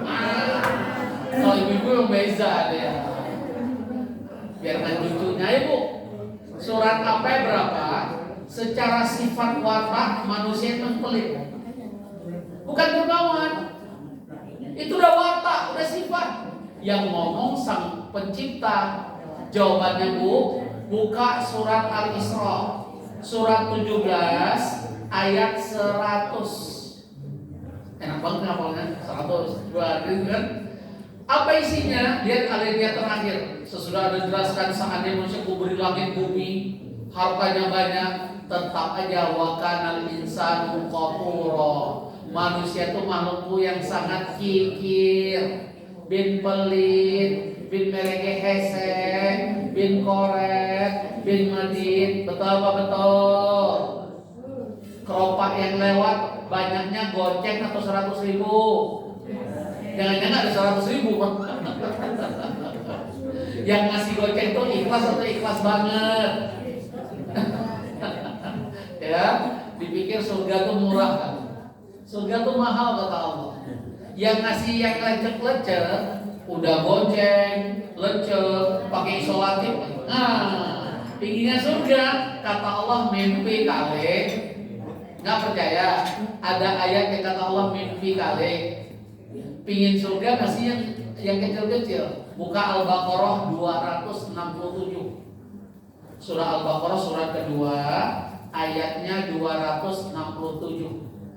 Ini yang menyebabkan kurban Qabil ditolak oleh Allah. Qabil kurban, saudaranya Habil kurban, tapi kurban Qabil ditolak oleh Allah. Berarti kalau dari antara kita kurban tahun ini Qabil tidak, Habil tidak, namanya kelompok Qobal Qabil. Si Qabil tidak, si Habil tidak, namanya Qobal Qabil. Dan ketemu Bu, surat 17 ayat 100, manusia ini makhluk yang sangat kikir, yang ngomong Allah. Yang kedua, orang kalau makin kaya, makin dermawan atau makin pelit? Surat apa ya berapa? Buka surat Ma'arij, surat 70 ayat 21. Makin kaya makin pelit. Buka surat Ma'arij, surat 70 ayatnya 21. Wa idza massahul khairu manu'a. Kalau diuji dengan kekayaan, dia makin pelit. Kenapa orang banyak kaya pelit? Allah jelaskan surah Al-Fajr ayat 20, surat Al-9 ayat 20. Wa tuhibbunal mala hubban jamma. Dia terlalu cinta dengan hartanya, makanya pelit. Lihat lagi alasan Allah di surah Al-Adiyat surat 100 ayat 8. Wa innahu lihubbil khairi lasyadid. Dia terlalu cinta dengan hartanya, makanya banyak orang kaya yang merege hese. Ustaz, saya kalau kaya dermawan, bagus. Karena rukun Islam yang 5 itu 4 perlu modal, cuma 1 perlu modal syahadat. Sholat perlu modal nggak? Bagi haji, puasa perlu modal nggak? Emang makan nggak pakai modal tuh? Sahur, buka puasa, apalagi zakat, apalagi, betul tidak? Hanya syahadat nggak perlu modal. Makanya silahkan jadi orang kaya yang dermawan. Tapi ingat kata Allah, banyak orang kaya makin pelit. Oke ya. Jadi sudah saya sampaikan ada dua kedudukan orang belum haji. Yang satu sudah daftar, kapan dia berangkat itu urusan Allah. Yang masalah belum daftar. Apa masalahnya? Nggak malu dengan tukang sampah naik haji, nggak malu dengan tukang bubur naik haji. Ibu pikir itu judul sinetron? Bukan. Ada jamaah saya katakan, Ustaz, itu bukan judul sinetron. Tetangga saya juga naik haji, dia nabung 40 tahun. Tukang becak di Tegal kakek-kakek 70 tahun naik haji sudah nabung 55 tahun. Rumahnya gubuk real Pecinan nggak di Tegal. Saya ingat. Saya haji pertama 2001 dari Aceh karena saya dengar seorang ibu jualan kampung di Aceh naik haji sesudah nabung 25 tahun. Tahun depannya karena saya merasa malu dengan Allah kok dia naik haji jual kampung, saya punya keweningan naik haji, tahun depannya langsung saya nabung, alhamdulillah langsung berangkat ke Indonesia. Iya, itu yang pertama. Yang kedua, amalan kedua banyak takbir, tadi sudah saya terangkan. Amalan ketiga banyak puasa. Puasa yang terbaik 9 hari berturut-turut. Siapa yang udah puasa sejak Rabu? Tadi ada. Tapi Ustaz hari saya buka karena diminta oleh tuan rumah berbuka misalnya. Besok puasa lagi kita hari Ahad, ya. Walaupun Ustaz saya nggak bisa 9 hari. Biasanya harus minum obat jantung. Kata dokter harus minum sering. Nah, ngeles.com, ya. Minimal Senin Kamis deh, ya. Nggak bisa juga Ustaz, nggak bisa kata dokter di jantung saya kumat. Berusahalah di hari Arafah. Jatuhnya hari Kamis. Sekali-sekali nggak usah dengar kata dokter. Karena puasa itu obat. Sumu tasih. Berpuasa itu obat. Sehat. Sudah?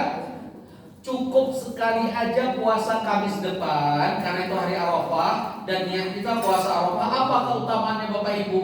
Diampuni dosa kita oleh Allah setahun yang lalu dan setahun yang akan datang. Siapa di ruangan ini merasa nggak punya dosa, angkat kaki dulu, jangan angkat tangan, biar terjengkang ke belakang. Saya aja nggak angkat tangan. Pada 20 hari saya umroh kemarin banyak dosa lagi. Jadi ini kesempatan bukan hanya untuk kita yang dengar, bangunkan anak cucu mantu, khususnya mereka udah usia tamis 7 tahun ke atas. Anak-anak saya 6 tahun ke atas sudah puasa. Bahkan yang 6 tahun sudah puasa Ramadan full. Walaupun bapaknya selalu kasih motivasi, kalau bisa puasa sehari gocek, udah senang, udah jumatan ya. Sebulan 150 berapa lah. Yang penting cucu kita puasa. Ya. Jadi yang punya cucu, telepon, nenek maunya kamu puasa Kamis depan. Kalau bisa puasa, nenek siapin ayam upin-ipin. Ayam goreng. Nenek siapin es krim. Nenek siapin uang jajan. Udah berapa lagi? Ya sip ya. Yang nggak puasa kita doakan bisulan seumur hidup. Ya, rugi nggak puasa Arafah. Karena diampuni dosa setahun lalu dan setahun yang akan datang. Yang keempat, banyak amal soleh, khatamin Quran.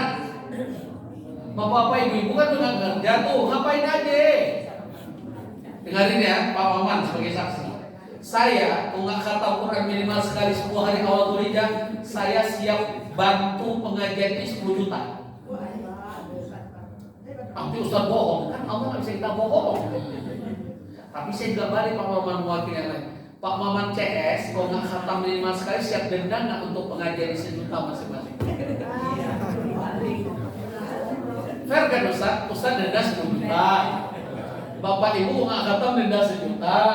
Bukan untuk Ustaz, untuk pengajian. Biar bulan depan makannya kebuli nggak level lagi ya, gitu maksudnya. Deal? Deal.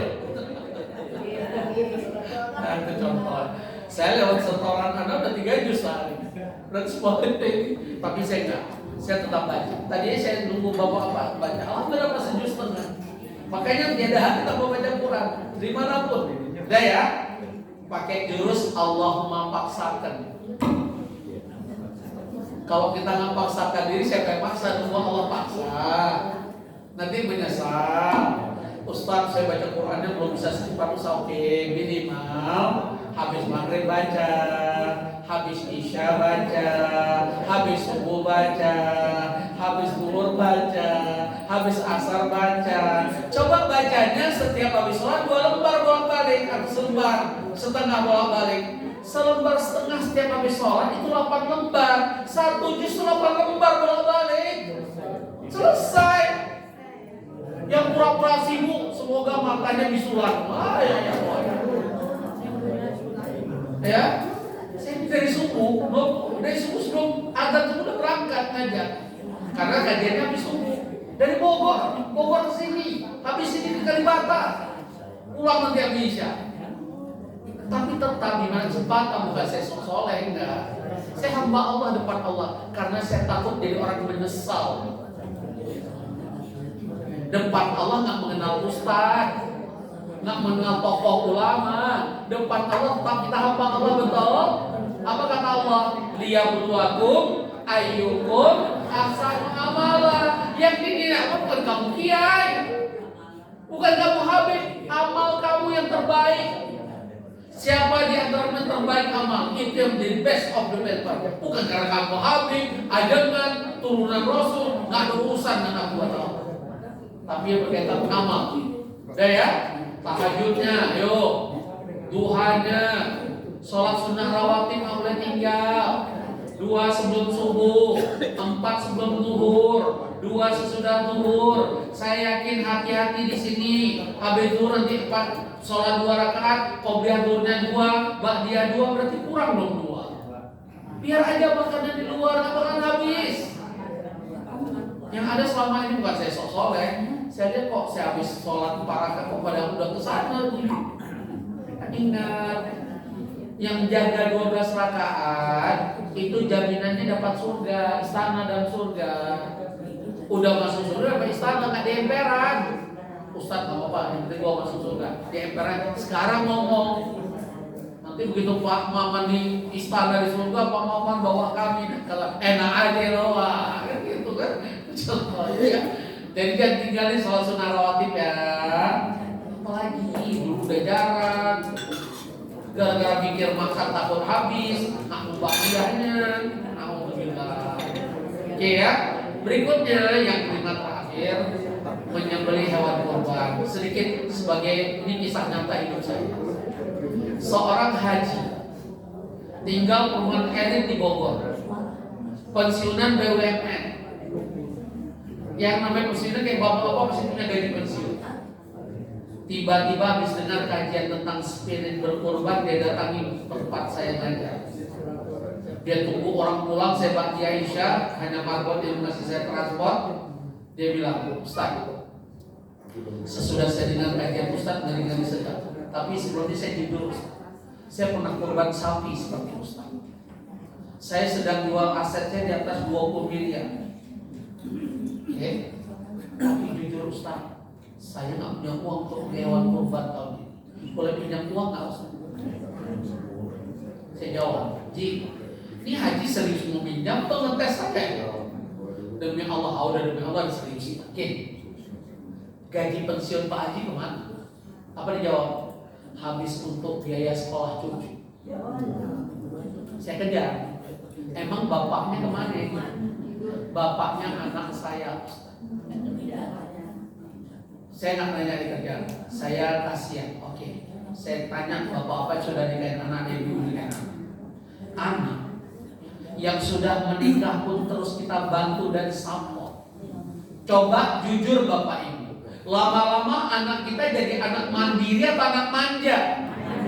Yang sering buat anak jadi manja bapaknya atau emaknya? Nah, porsi-porsi, pilih-pilih porsi. Kita jawab, kita dengar bapak-bapak dua ibu tenang.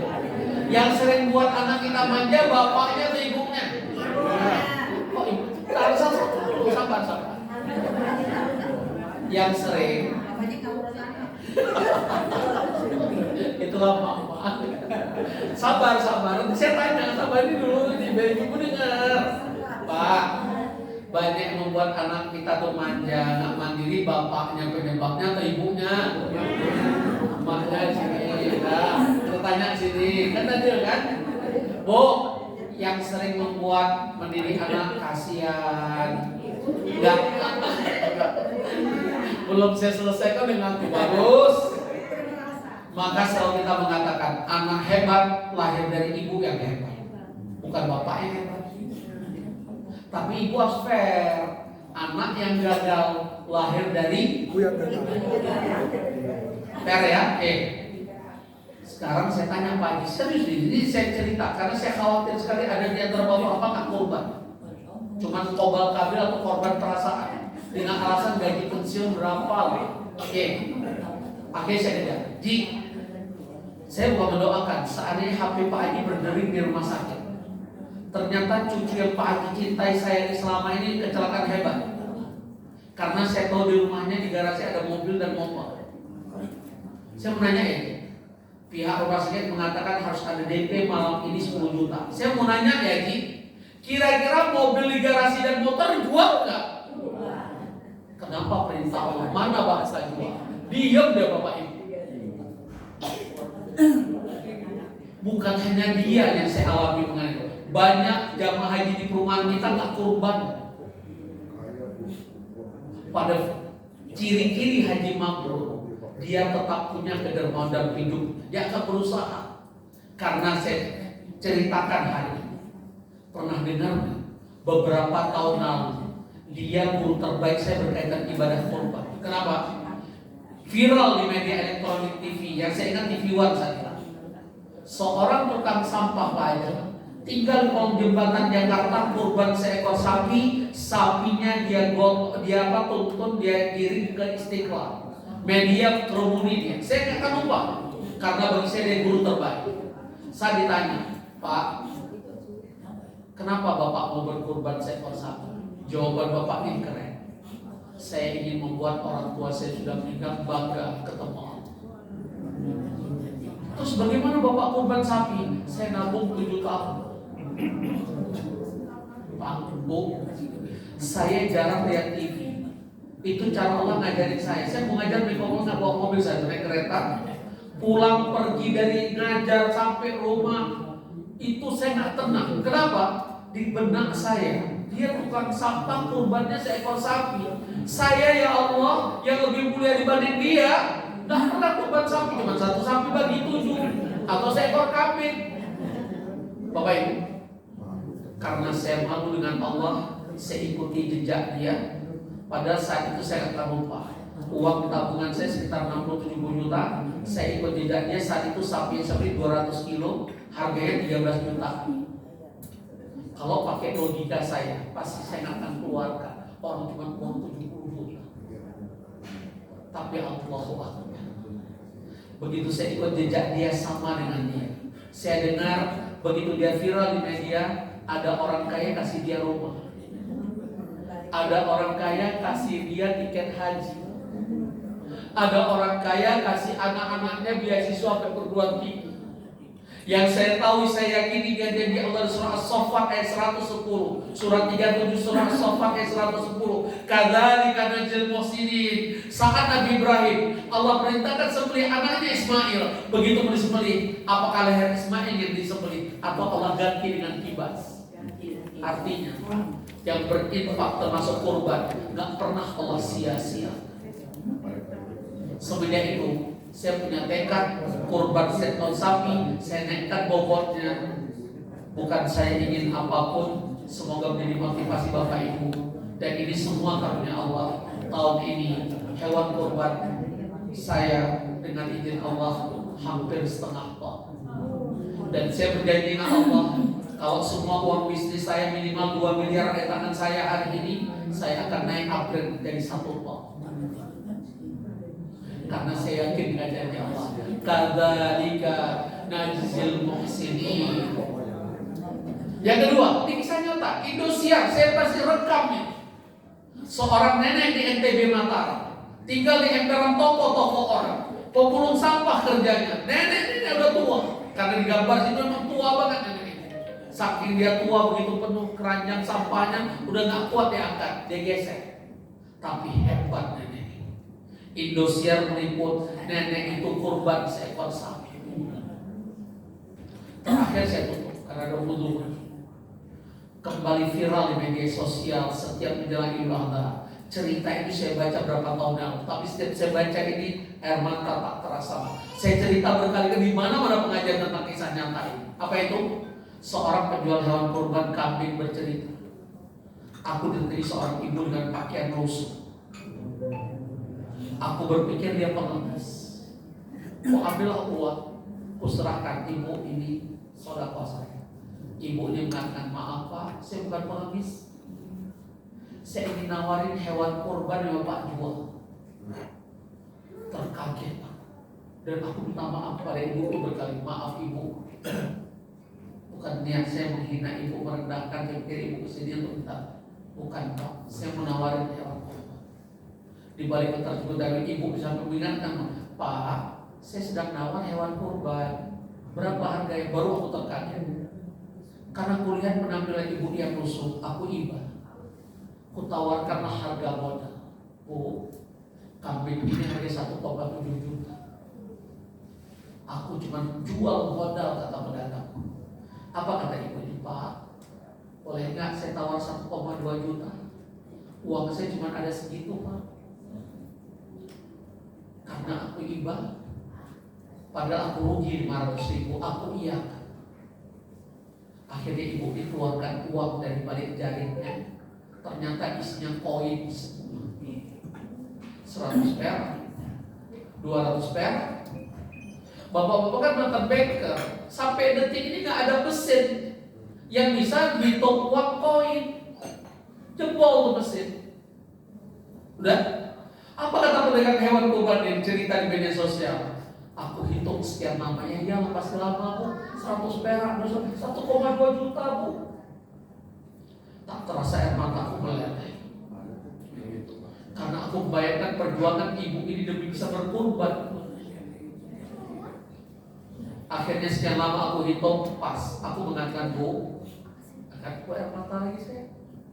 Padahal berkali-kali saya ceritain. Dan Bu, uang ibu pas.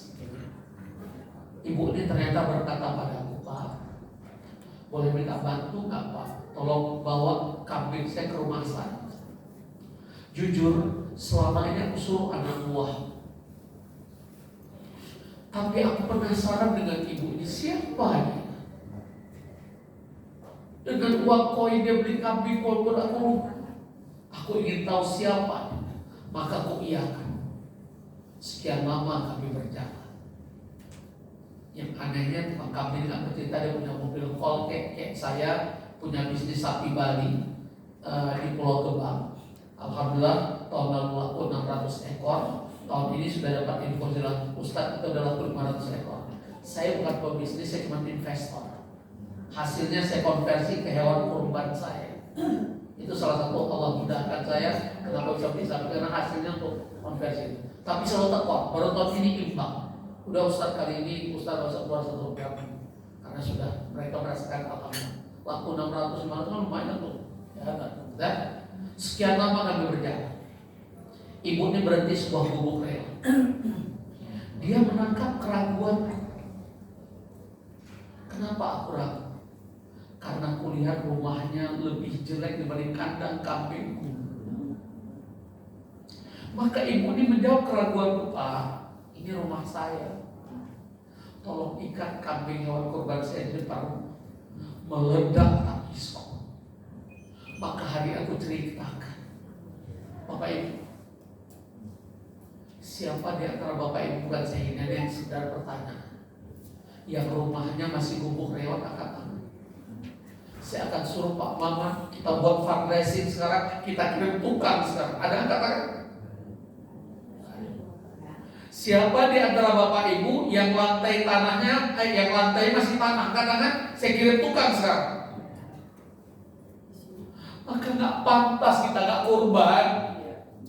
Itu poinnya. Jangan ikut Pak Haji tadi. Tinggal perumahan air ngaku sedang jual harta 20 miliar. Saya juga punya. Bisa-bisanya dia nggak malu pinjam, Ustaz pinjam uang nggak? Pada mobil ada.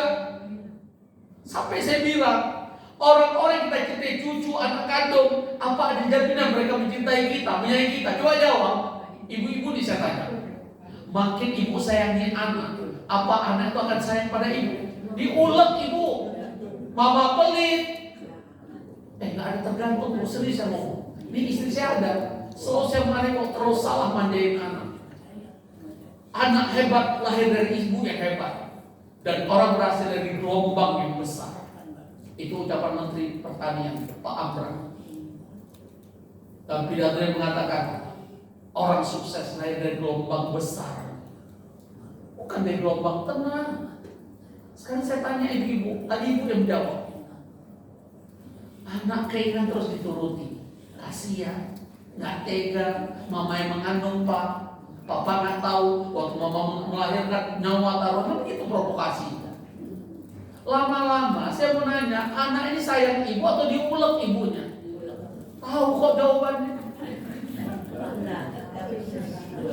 Saya ngomong karena saya ngajar ibu-ibu, nangis. Kasihan. Udah hafal, saya mau ulang-ulang, udah hafal, udah survei buku. Jadi keliru.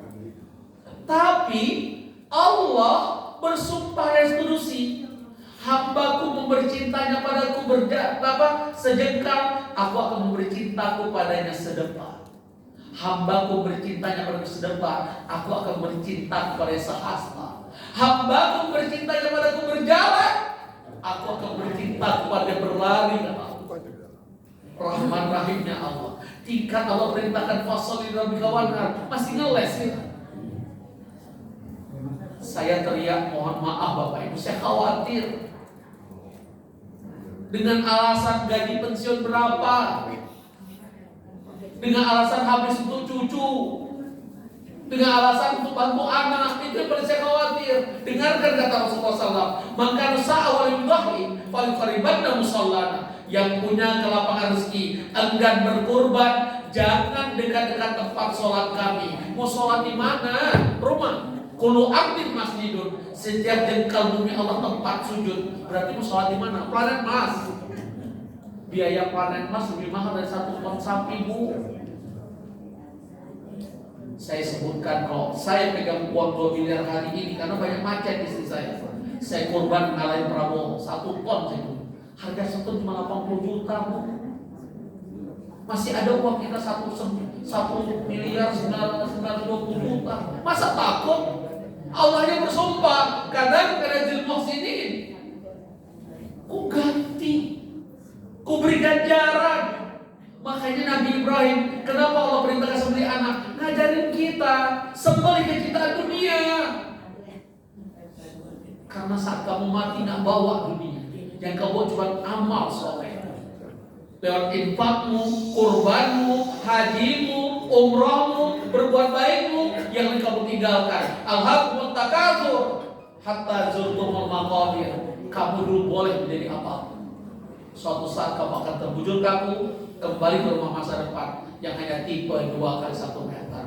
Hanya ini saya sampaikan saat dia masih belum zuhur, mau saya jelaskan bagaimana membangun spirit berkurban. Kenapa Bapak Ibu? Bisa-bisanya seorang jenderal bintang 2 aktif nanya dalam kajian saya, Ustaz, tahun lalu saya sudah kurban, apakah tahun ini saya harus kurban? Ini belum kan? Saking lagi heseknya. Yang kedua, survei saya kedua, udah dekat-dekat Idul Adha apa pertanyaan jamaah? Sering pertanyaan dari jamaah, Ustaz, mana kami dahulukan, bayar hutang atau ikut kurban? Bulan lalu gak pernah nanya deh. Saking ingin menghindar kurban, paham ya? Yang ketiga, survei saya, ini survei. Pertanyaan ketiga apa? Ustaz, mana kami dahulukan, akikahin anak atau ikut kurban? Pada anak ini udah lahir 4 bulan lalu, 5 bulan baru nanya sekarang. Saking pelitnya, saya nggak aneh, karena Allah sudah sebutkan sifat watak manusia kikir atau dermawan. Makin kaya makin kikir dermawan, ya nggak aneh. Dan saya lihat mata kepala, ada orang, saya lagi kunjungan ke Pol Gebang tempat kita jual sapi. Karyawan saya mayoritas orang Bali. Apa kerja dia? Padahal di Bali itu kan mereka menganggap sapi itu Tuhan betul. Begitu saya tanya, Made, kenapa lo jual sapi? Dia tahu maksud saya, ketahuan. Ustaz, fulus, demi fulus dewa dia jual. Dan terakhir saya cerita nyata, ada orang datang ke kandang kita pakai Rubicon, penampilan perlente. Saking perlentenya sepatu Ustaz Taufik saya mau berangkat Swiss hilang. Ada sepatu biasa. Ingat nggak? Saya nggak lupa. Di bandara internasional saya pakai sepatunya bunyi lecet karena isinya air. Mau beli belum ada uang itu karena mau. Nah ini ceritanya. Perlente dengan Rubicon, saya bilang kan orang ini insya Allah sapi terbesar telah. Ternyata begitu datang dengan perlentenya, pakai tas Hermes bla bla bla. Pak, ada nggak sapi paling kecil di sini? Dan saya nggak aneh. Tadi kata Allah makin kaya makin bagus. Jadi anak gue nanya, protes, Pak kebangetan, jangan khawatir. Allah udah bilang Pak makin kaya makin bagus. Cukup ada pertanyaan? Sedikit tuh sahibul kurban, kalau bapak kurban, semoga Allah beri kesempatan. Orang sahibul kurban, dia mewakili untuk istri dan anaknya yang masih satu periuk dengan dia. Kalau anaknya sudah mandiri, anaknya harus kurban juga, ya. Untuk sahibul kurban ada satu hukum, dilarang potong rambut, potong kuku, potong bulu-bulu, khusus untuk hewannya atas nama beliau. Adapun keluarga yang mengikuti hewan kurban kayak ibu istrinya, itu tidak kena hukuman. Bisa dipahami ya? Hanya untuk sahibul kurban. Ustadz saya baru tahu, udah terlanjur dari pagi tinggal istighfar, nggak ada hukumannya, nggak ada dendanya, nggak ada kafarat, cukup istighfar. Cukup ya? Mohon maaf segala kekurangan saya. Selamat berkurban Bapak Ibu Haji. Semoga kurban kita kurban yang terbaik diterima oleh Allah. Karena kurban qabil ditolak oleh Allah, karena qabil berkurban bukan yang terbaik yang dia miliki. Mampu seekor sapi kerjakan. Kenapa satu sapi bagi 7? Bahkan kata ulama, di saya harus keluar ucapan fatwa. Kalau ditanya mana lebih afdal satu sapi bagi 7 atau seekor kambing, yang paling afdal seekor kambing. Karena dia sendiri, bukan rame-rame. Tapi lebih baik lagi bapak-bapak seekor sapi, itu lebih keren lagi. Naik Fortuner satu kali begitu, ya, dan tohnya. Ayo kita saling berjuang, saya juga berjuang. Semoga Allah ridhoi saya, karena target hidup saya bisa beli sapi yang 1 ton. Jalannya udah senang, kayak BBM kok. Pas dibanting ternyata yang banting duluan, kebanting dengan sapinya. 1 ton keren ya. Mohon doanya ya. Semoga Allah beri uang yang tadi saya sudah niat pada Allah. Ya Pak Haji, semoga Allah yang macet-macet sekian miliar Allah mudahkan. Hanya ini kita tutup dengan doa kepada majlis. Subhanallah wa bihamdika syaitan.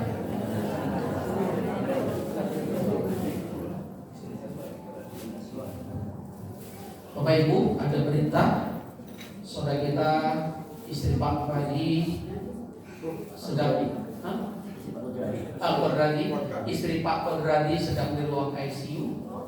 Kita berdoa agar Mbak Sarobanas Ishfiha tasyafi la shifa ila shifa'uka shifa'an ayyuhal saqama. Ya Allah, Engkau Maha Penyembuh. Angkatlah penyakit dari istri sahabat kami Pak Kodradi. Semoga mereka diberi kesabaran dan ketabahan.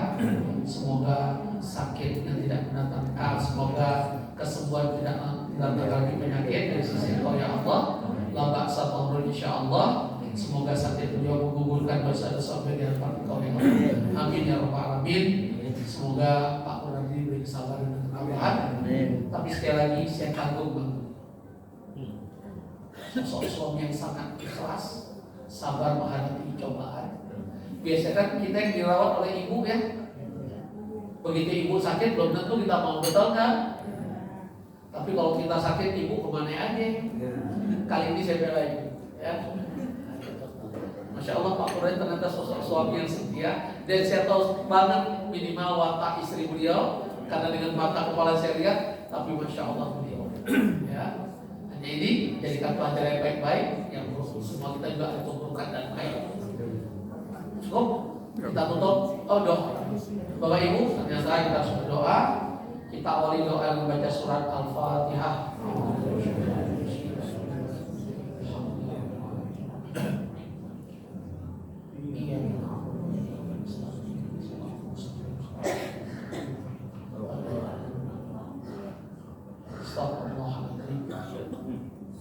Astaghfirullahaladzim. Allahumma inna nas'aluka salamatan fid din wa afiatan fil jasad wa ziyadatan fil ilmi wa barakatan fil rizqi wa tawbatan qabla maut wa rahmatan inda maut. Allahumma hamdana bi salatil maut wa najatan minan nar wa afina lisan. Allahumma inna nas'aluka minal hamd la ilaha illa anta wahdaka la syarika lak manan wa lis samawati wal ardi dzul jalali wal ikram. Allahumma shalli Muhammad wa ali Muhammad. Allahumma fir lana waliwalidayna warhamhuma kama rabbayana shighara. Allahumma khtimna husnal khatimah. Allahumma inna nas'aluka husnal khatimah. Allahumma inna ala dzikrika wa syukrika wa husni ibadatik. Allahumma inna nas'aluka al-huda wa tuqa wal afafa wal ghina. Allahumma aghnina bil 'ilmi wal mal wa zidna bil hikmati wa akrimna bit taqwa. Allahumma inna nas'aluka al-huda wa tuqa wal afafa wal ghina. Allahumma aghnina bil 'ilmi wal mal wa zidna bil hikmati wa akrimna bit taqwa. La ilaha illa anta subhanaka inna kunna minadh dhalimin. Rabbana zalamna anfusana wa illam taghfir lana wa tarhamna lanakunanna minal khasirin. Allahumma inna nas'aluka wal afafa wal ghina.